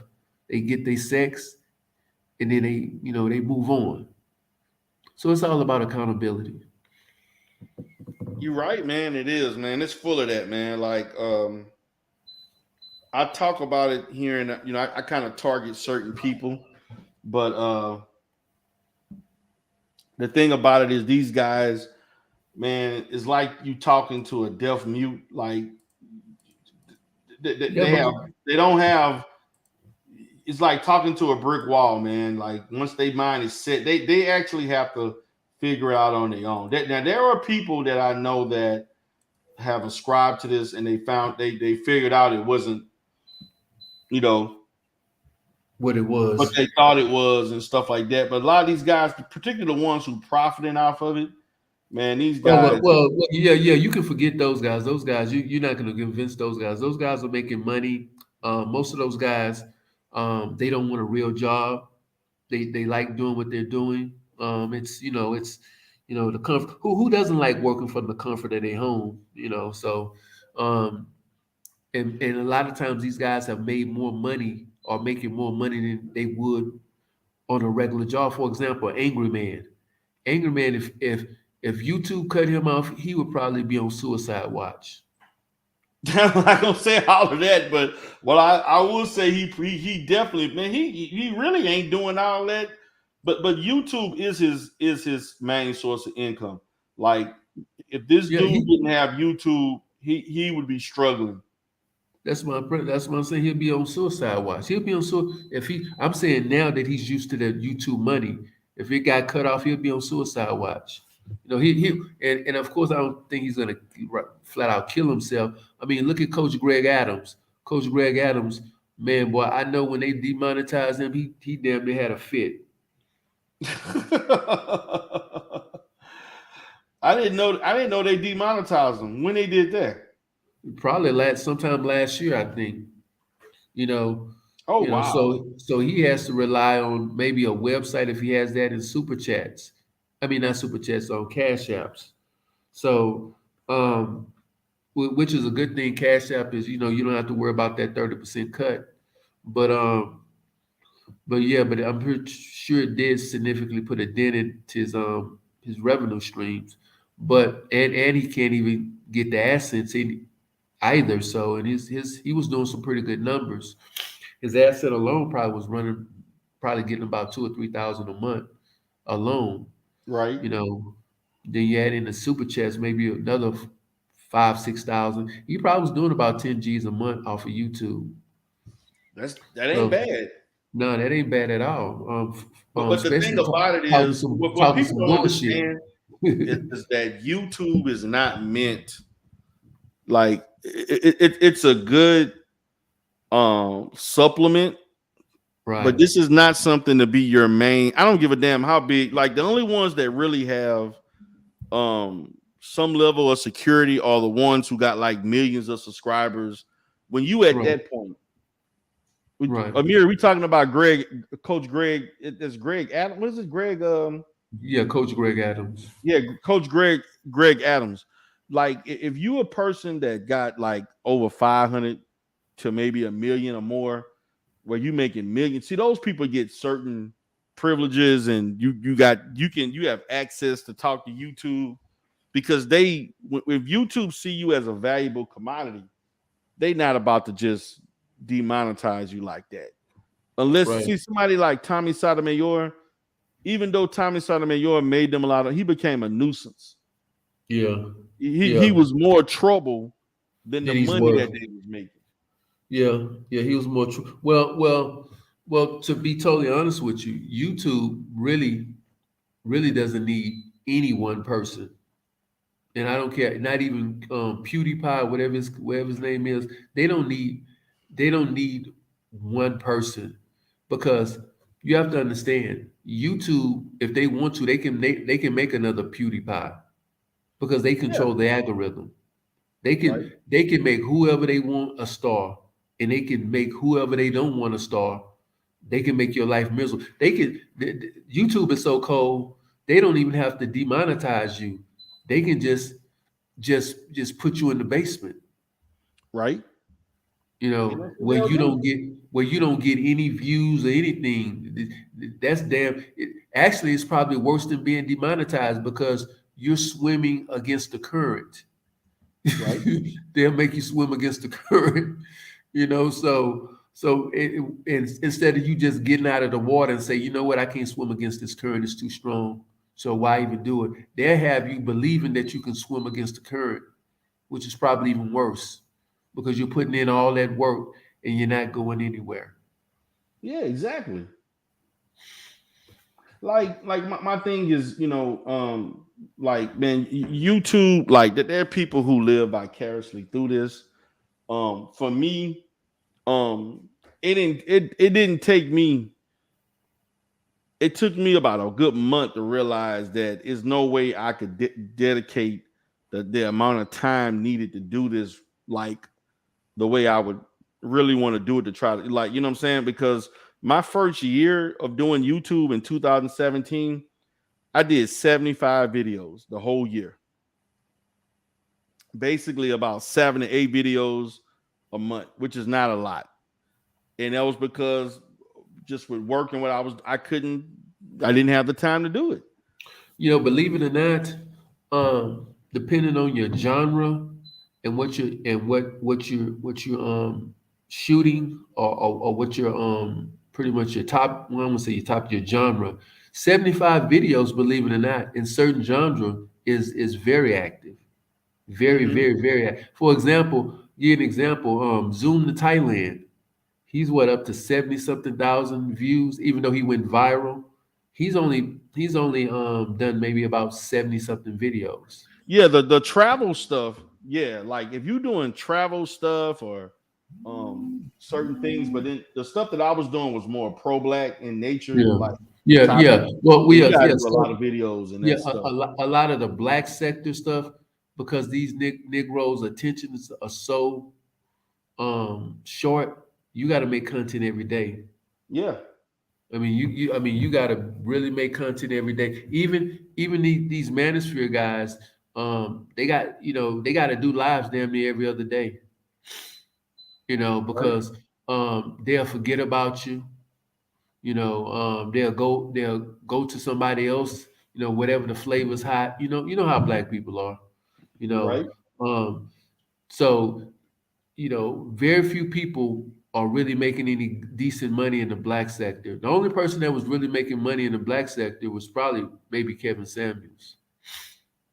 Yeah, making big money, like Yeah, millions. yeah, Like you got people that do. To me, the money to me where I think the money is made in black YouTube is like the celebrity stuff and the T sector type stuff. When you're doing like the gossipy, that's where the money is at. The yeah, yeah. money is in Most the definitely. women, man. The women donate way more than the men. I would 100%. You know what? I would 100% say that. But whether you know what you know where the men donate, where they donate their money, because men can donate too, believe it or not. Right? Just troll YouTube for a few hours. What men are donating at, and this is sad, and it goes back to the travel bro stuff. What men are donating is that they're donating to these women manosphere content Yeah, creators. that's right. Yeah, yeah, Yeah, for the women, the men, yeah. because these Yeah, guys yeah, yeah, Melanie King D. I mean, I've never seen. I was, because I made a video about it. Then I did a show on her today. Um, so I just happened to go to her channel to get some pictures and to look at her super chats and stuff. And man, this woman was getting $100 super chats like they were $5 super chats. I mean, yeah, 99 dollars super chats. I mean, she was getting them 7 Kevin Samuels type super chats. right, You know, from mostly men, if not all men. You know, I right. mean that's, yeah. I mean, we damaged, man. As black men, we are so damaged. We are so damaged, and we wonder why we can't get ahead in life, and we can't have good communities when I mean, YouTube, believe it or not, YouTube shows you how destructive and damaged we are as people, especially black men. Actually, YouTube shows you how, because the only people that can make money in the black YouTube sector are guys that are bashing women. I mean, people that bash black women. Those are the people that make all the money. Right. If you're bashing black women, or you're saying negative things about black women or making them look stupid, you make money. You Right. know, you make money. And speaking of Tommy Sotomayor, he has to be one of the dumbest guys on the planet. This guy, I mean, I guess what makes him so great makes him so stupid too. So I mean, so I guess you can't, you can't fault him for his ideas and his business strategy or whatever else. But this guy, if he would have just had a little, if his ego wouldn't have been so big, he would be over 1 million subscribers. There would have never been a Kevin Samuels because it would have been him, and he still would have been on YouTube making millions of dollars. Right. You know, I mean, he should have never. He should have never. There's going too far on YouTube, and he should know that YouTube. I don't know. Maybe he thought he was above the law, He but did. but you can go at people on YouTube, but there's a certain line to a certain extent that they will continuously allow you to go at them. You probably could go at them all day if you're being funny, you're roasting them, having a good time or whatever else. But these guys, they were really, I mean, I'm not gonna say they were really beefing, but they were. I don't even. How did he even get? How did they? I've never seen them. Deep. I guess it would be called deplatform. I don't know, man. All I know is Tommy channel has been Yeah, I guess it would be called deplatformed. yeah, I've Tommy never has gotten into so much stuff with YouTube, so many complaints, he had lawsuits and all kind of crazy shit happened. People was trying to go see him, and they just felt like he was too much trouble. So and Tommy been on here for like 8-9 years, 10 years almost. So they feel like, and another thing, man, actually over 10 years. I yeah, remember he so started in they like felt like they 2010. made their money. They made their money off of Tommy Sotomayor. He's not getting any bigger than what he is. And then, so they just, he got mad about Kevin Samuel becoming the man all of a sudden. I'm gonna tell you when I knew Kevin Samuel. I mean, when I knew that Tommy Sotomayor was losing, when that Negro started coming to the manosphere complaining, that's when I knew that was the down. That's why I knew he wasn't making the money, and his position on the mountain was over with. When he started coming, man, Tommy started interacting and going on panels in the manosphere. Now he selectively did it, but that would be some shit he would never do. And when he started going to Ramil channel, he was going to other people, Mr. Fantastic channel. He was on Ramil and Mr. Fantastic. Yeah, man, the dude. Then he was on Bernard channel. Man, he went on all kind of. He was slumming, huh? Yeah, man, he went on several people in the Manosphere channel, man. And stuff, man. And that's when I knew it was over with. Maybe he was trying to. Maybe he went on those channels, maybe to plead his case. It's because he went on that channel trying to get money and telling that the Manosphere, we need to acknowledge him. He the one that started this shit, and it wouldn't have been for me. It wouldn't be no Manosphere, and I'm the one that made the money off it and not showed. That's what he was doing. He was actually on there beefing with Manosphere people. Well, Tommy, let me tell you something. Tommy should have made way more money than he. Oh yeah, another thing, don't you know? What's the guy named? The Village Arsonist paid this nigga $1,000 to go on Teapot channel. Last year, I think it was early this year, last year, and that was a big old thing, man. Where they got an argument. I'm like, how you gonna somebody pay you $1,000 to do an interview, which to me was dumb. And you arguing with the dude showed disrespect to the Village.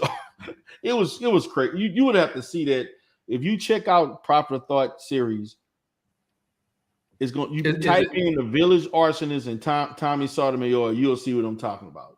okay? Yeah, I remember them having. I remember him talking shit to Village Arsonist about that money, about an interview or whatever. See, and I remember Village Arsonist made a video saying, "Oh yeah, I got a, I got a big time YouTuber that I didn't pay for an interview, blah blah blah." He never revealed it. I guess that was the guy. I thought he had got David Carroll. I thought that's who he had gotten, but it was actually Tommy Sotomayor. And it's another Uh, thing. Look at David Carroll, man. David Carroll died broke. David Carroll was living. allegedly. Nah, no, it wasn't no allegedly. He did die. He didn't even where he lived. The dude was on Social Security benefits, and he was living with his brother. Really? Yes, Has that been confirmed? yes, that has been confirmed. Dude died broke. What about that money? He has some money sitting in a GoFundMe account or something. No, yeah, after he died. I don't know if it was. I don't know if after he died or not, but it was like 90 some thousand. David Carroll died broke, brother. That has been confirmed. He died broke. He had no money. He was on a fixed income, talking shit. And the reason why he was able to do the video because he didn't have a job. Man, dude was living in destitute. Like the dude was living, didn't even have his own house. Well, let's be honest. I mean, that goes back to black men. Us. I mean, it's not. First of all, we knew David Carroll wasn't going to be in some 3-story house.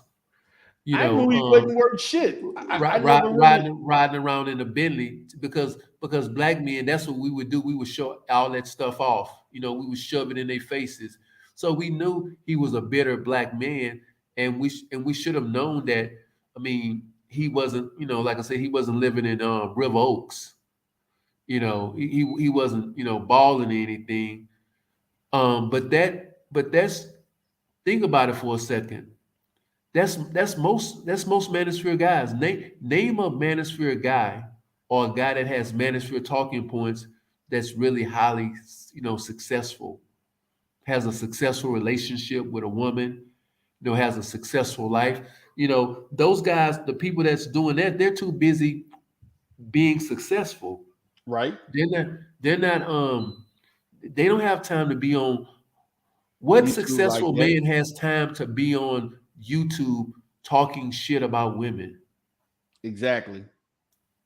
You know, you know, unless he's a YouTuber.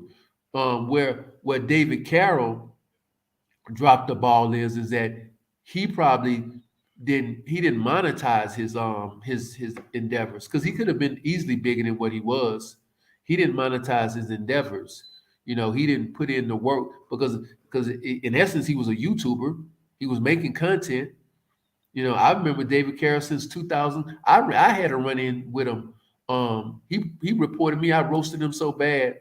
This is when I had my first channel, and I only kept it for maybe about 6 months, and then I never got back on you. I'm just getting back on YouTube a year ago, but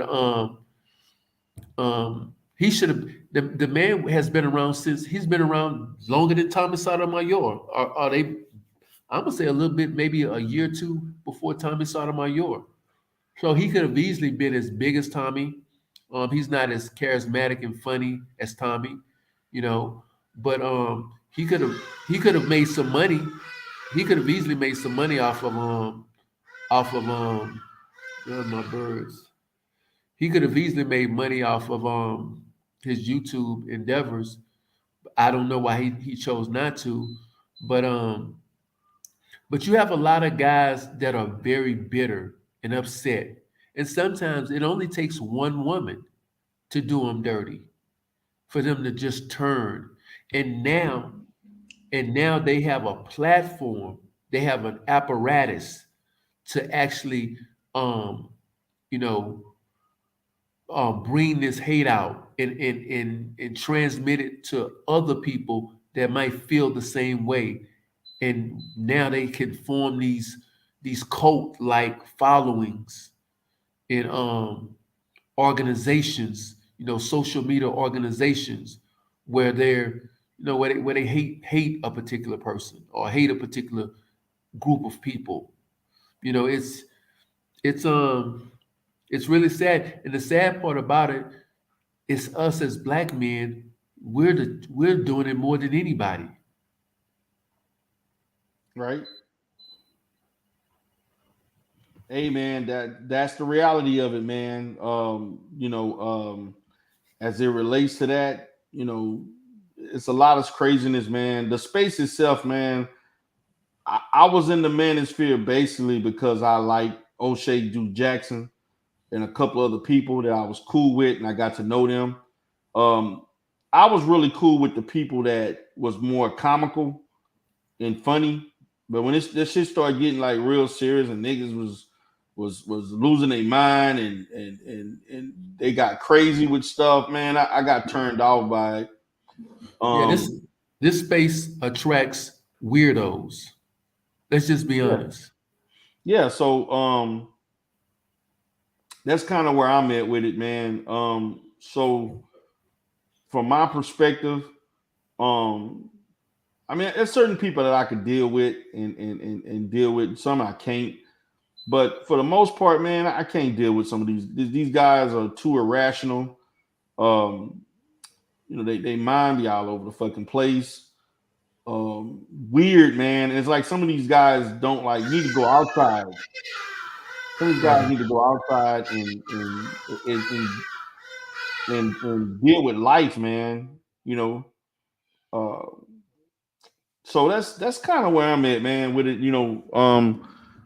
I like there are people right now trying to get me to do more content on relationships because that's kind of stuff that kind of fall in line with it. But I don't really have the drive, man, because even though I'm actually a real expert in it, and that's what I do for a living, deal with people with relationships and mental health. But it's draining, man, because no matter what you say, man, people, because they don't like you, they disregard what you're saying. And I'm like, I'm not going to argue with you with stuff that I know is factual and what really works versus because you don't like me and because you had experience, you think I'm not telling the truth about something. And that is frustrating for me as a therapist, and even when I do therapeutic stuff on my other channel, then you have people in there trying to tell me stuff that they know nothing about, and because they read an article, they think they know more than me, and I'm like, Yeah. no, it's that's Yeah, Google has emboldened the nigga, the dumb nigga. yeah, man. What's up, Kevin? Hey, what's up, you guys? Can you guys hear me okay? Yeah, man. What's up, brother? Yeah, I see the title. So you are basically just about fed up with Umar, huh? I'm fed up with the operation, man. I'm not gonna hate on the brother. I'm not into this Umar bashing shit. But what I will say is that it's time for you to start showing some receipts. You need to start talking, giving a report. We need something to understand where this money is going, where it's allocated to, and what's the status, timeline. Some kind of perspectives of what to expect in the next year or two. And we're not getting that. Just telling me to donate is not enough. Right. Not enough anymore. Yeah. Remember I No, told you, man, it's I not was enough, man. It's simply not enough.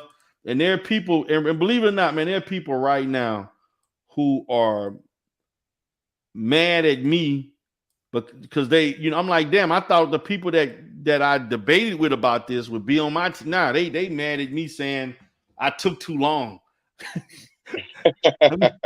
You late to the party, they're like, oh my God. I'm like, man, y'all guys are a piece of work, man. yeah. Some people, bro, I just think sometimes some people just want to have something to be mad at. And it is not, and I like the way you said it. It's not even so much that you off the bandwagon because I'm still pulling for him too. You know, Oh, okay. So you donated? I no, I donated just probably like four. Man, no. It don't Probably like matter maybe if you yeah. I have donated done one yeah time. yeah. That's I've what I want to donated speak to. Yeah, I put in probably like a couple $100. This is probably like maybe like 6, 7 years ago. That's good. As Yeah, long as you, to me, if you put any money in, you have a right. I don't give a damn if you put money in 14 and it's 8.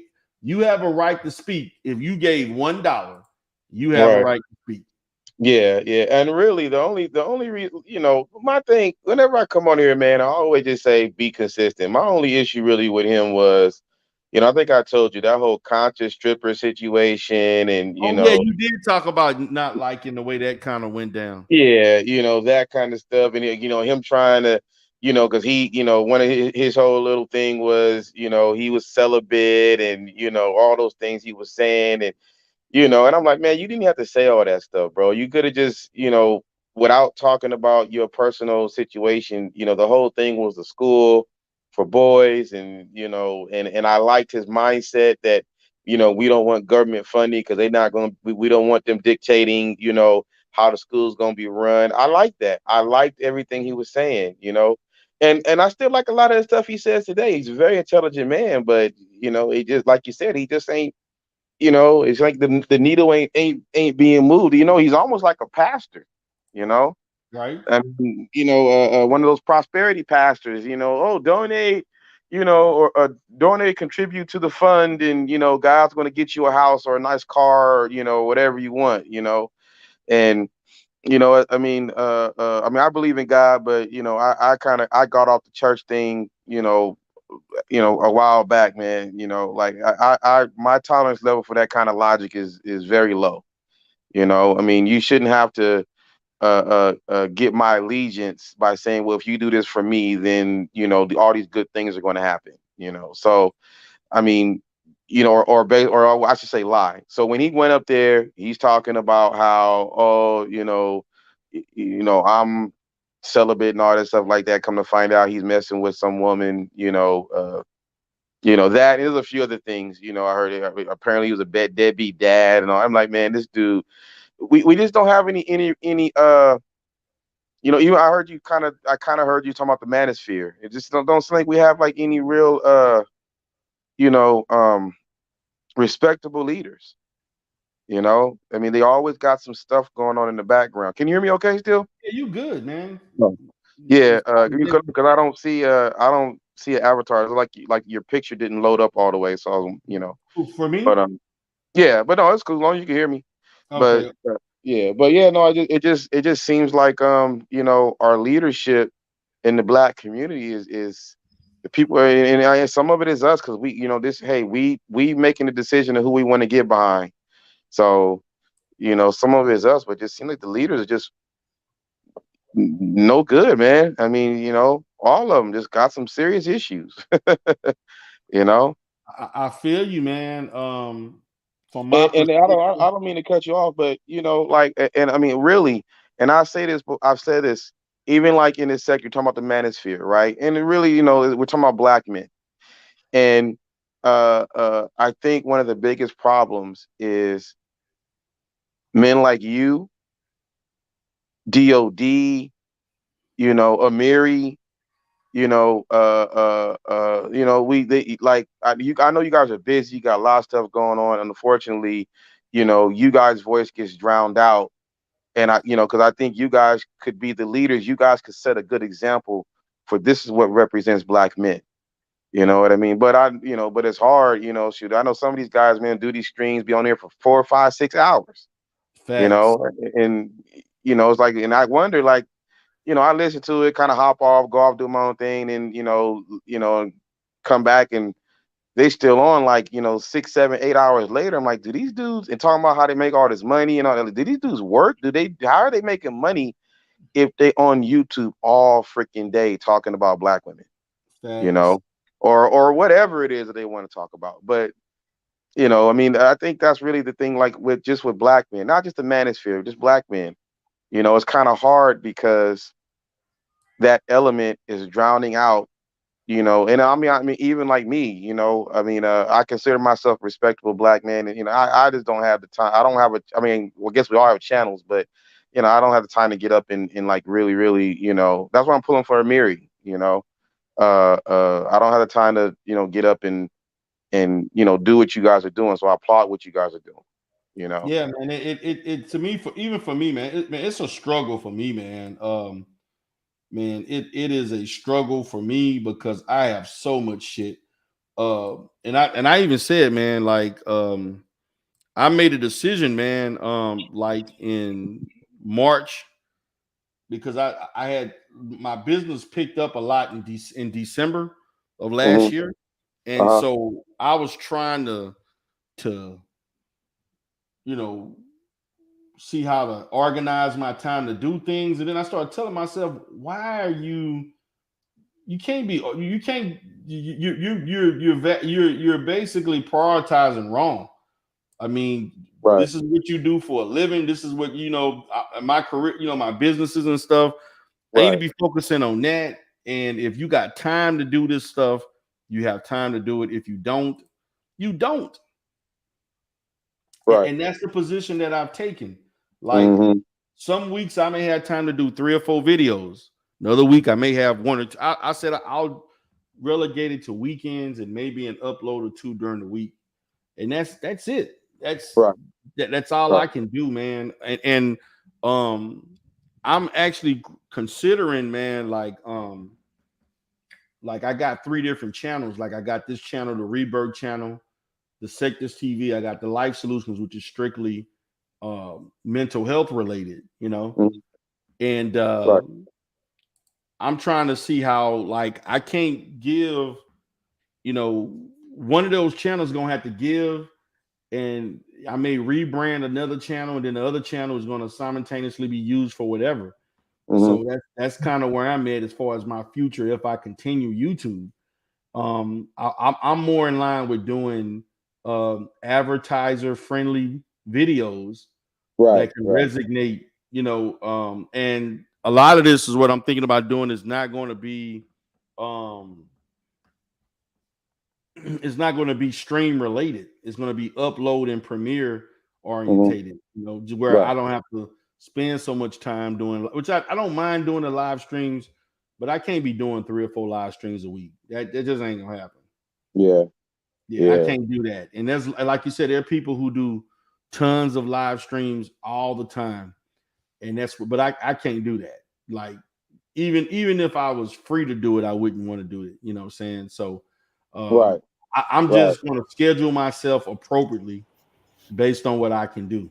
What's up, Yeah. Chaos Rain? Well, live streams are convenient. That's why they create the feature when they took off of Facebook lives back in 2016, one of them years. They were going to transition to make things live anyway, to make most people that either know how to do the content or not a little bit easier. It's all about scheduling, man. As you know, I don't do much uploads because that's time out of my way to really sit there and think of something and put an upload in less than 10 or more minutes. You see me doing now on my channel now. You see me doing now on my channel, but those like a little just little snippets here and there just to put some on there on the channel. But overall, I tell people many times, you're gonna do this content thing, you gotta do it based on how much time you're gonna invest in this, And if you feel that the live streams benefit you just to get your point across, do so. If you have time to make an upload fancy, how I look at uploads is like uploads got to put some decent work into it. You look at most people's uploads nowadays, the ones that know how to put it, they put in some work. Like O'Shea, who else? I can't name many.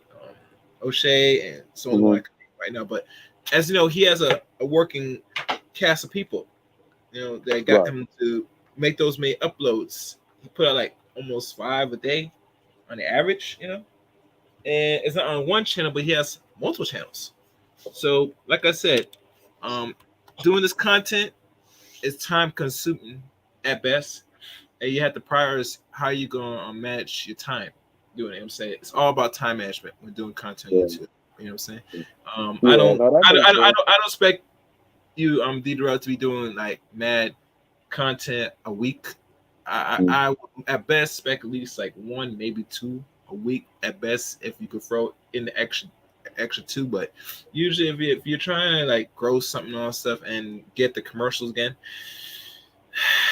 you're going to have to hope that the people that subscribe to this channel subscribe to another channel and subscribe fast. just to get you just the requirements to do that. But but if you think about it, D-Darrell, when you had almost 5K subscribers, that could have been monetized. But like I said, you're attacking certain content creators, and YouTube favor them than you, and for some reason they just remove your channel. And I think they protect certain people because they follow the homosexual agenda, person. Because but a lot of people talk about other content creators in a good way, but how I look at, they protect a certain class of sick weirdos. And let's know saying, you better just, if you're gonna attack them, you better make sure you have enough in your arsenal to really combat what's gonna happen, because they got too many entities protecting them. D-Darrell, personally, in my opinion. Right. And really that should be a lesson you should learn personally. If these people are attacking a certain black man, because I tell you, black men are attacking black men today is safe in not only YouTube but any other social media aspect. Hell, you look at the therapist. She up there talking shit about the black man on her other site, and they had some black woman had to snitch her out just to get attention, so that way she eventually get fired. And now here these dudes are now in a process trying to get her license removed. So, like I said, it takes a lot just to get rid of a certain set of people in regards to how they view and their attacks towards others. And I find it repulsing, in my opinion. Yeah. I just think, like I said, I just think it's even you, Chaos. I mean, I just think it's unfortunate because, I think the ones that, I mean, we're this is the modern times, man. And, I mean, I don't want to put you guys on the level of Malcolm X and Martin Luther King and, Medgar Evers and those guys. But, I mean, we need a voice, we need someone from a man's standpoint, from black men, that's going to be able and have the time, to dedicate to, be able to offset the stuff that we hearing, even from black men that, we don't necessarily agree with, and make no mistake about it. I don't disagree with everything the manosphere says. Personally, I think that it's that the issues that I hear about are really 50-50, and it just seemed like, both sides pick a side and just ignore the other side. But, I just, when I started getting on YouTube and listening to these people, I just realized, like, wow, I didn't know black men thought like this. I was flabbergasted when I heard, I mean, yeah, barbershop talk and stuff like that, but, just the way that we talking, and it's like, everything is about relationships, who's screwing who, and how many women can you get, and, I mean, it just seems like it's going nowhere fast, and, and they're getting the props, so, it's just unfortunate. So, Right. I mean, it is what it is, man. Like, I mean, there is a need for alternative content. My whole thing is that, like, from people like you were saying, man, the people who are, the people who are really doing things in real life don't have the time to really do it the way they want to do it. They just don't. And the people who are not that successful have more time to be on YouTube. Right. And so they have time to do all this stuff. And like say, for instance, if I had my way, I would like to do maybe a live stream a day, let's say 5 days a week, do maybe 7 uploads, 3 to 5 live streams a week. That would be what I would like to do. I think, because I enjoy doing it, but the reality, I can't do that. Like, there was a time, like, back in 2020 during COVID, I was able to do it. Last year, I was able to do it to a certain extent. But it became a lot, man. And I had to give up things, man. And then because I was still operating under COVID conditions, but as COVID began to alleviate with restrictions, things changed, Right. Yeah, because you're right. Because I remember, like clockwork, almost going on your shows, and chopping it up. And it was during COVID. I remember I used to go and maybe sit at a restaurant and, listen in and, stuff like that. So, so you got me through a whole, a lot of evenings. But, like I said, it's still, man, I just listen to, like I said, this manosphere thing. And, it's just bad. If we're going, all of them have, and this is from my standpoint, I'm not putting this on you, but all of them have, from Umar Johnson, Tariq Nasheed. Tariq Nasheed was a former pimp. He's a self-proclaimed pimp. They all have some kind of, like shady. I remember with, Tommy Sotomayor. I remember when when they were going at it, and they're airing each other's dirty laundry, and and it is funny listening to what they, the Tommy Sotomayor said. Yeah, well, Tariq, you supposed to be pro-black. And you was doing them hidden color videos. Everybody behind that camera was white, and it just, there's nothing wrong with that, but it's just like, I just get a trip out of, yeah, well, wait a minute, man, you couldn't find no cameraman, if what he's saying is true. But like I said, it just seems to me that, because I just listen to him. And like I said, when I just start seeing somebody just ain't right, I just stop listening to them. So, it's just unfortunate. Maybe at some point, if I get free time and that kind of time, and I'm also prepared for, like you said, like the doxers, and the people that don't like what you say, and they want to start threatening your family, and I've been through that too. yeah, I know, that's what I was gonna say. Like, like I've heard and seen the horror stories, and what's funny, when you were doing that show about the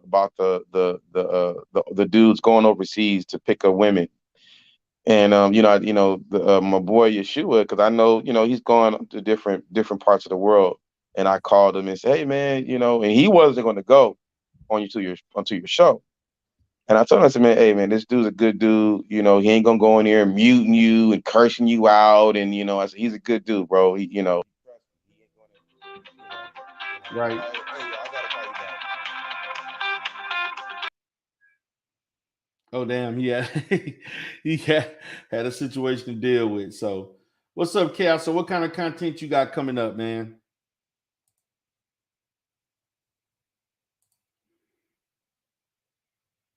Chaos, what's up, brother? You there? Okay. All right, man. So I'm gonna just chat for a little bit. So guys, people want to hear alternative content. They want to see a variety of different things. Right now for me, I'm just looking at consistency. I'm more about, the only way I can do more content if I just do pre-recorded stuff, visuals, things of that sort, along with my commentary, which is what I think I'm the best at, is just giving commentary, not doing creative edited stuff. That's just not really my style per se. And that's really where I'm going, that's kind of where I want to be at, as far as the kind of content that I want to do, everybody's different, man. Everybody know their strengths and weaknesses. So that's kind of where I'm at per se. So, but to each his own. Everybody had their own preferences of what they like and dislike. Content creators, you do what you feel is good for you. What works with your schedule, works with what your strengths are. So, Chaos, you there, brother? Okay, he is off doing something. So guys, I'm gonna go ahead and get out of here. I see people doing content about me. I already see people, already got me in their thumbnails. They got me in the title once again. So I guess they want me to come and beef with them, but I'm not doing all of that. I don't really have time for that. I don't have the energy for it. So, guys, I appreciate you all for being here. I'm getting ready to go ahead and go off and kind of wind it down for tonight. I'll be doing content tomorrow. uploads, and I'll be doing some live streams. So y'all have a great day. Peace.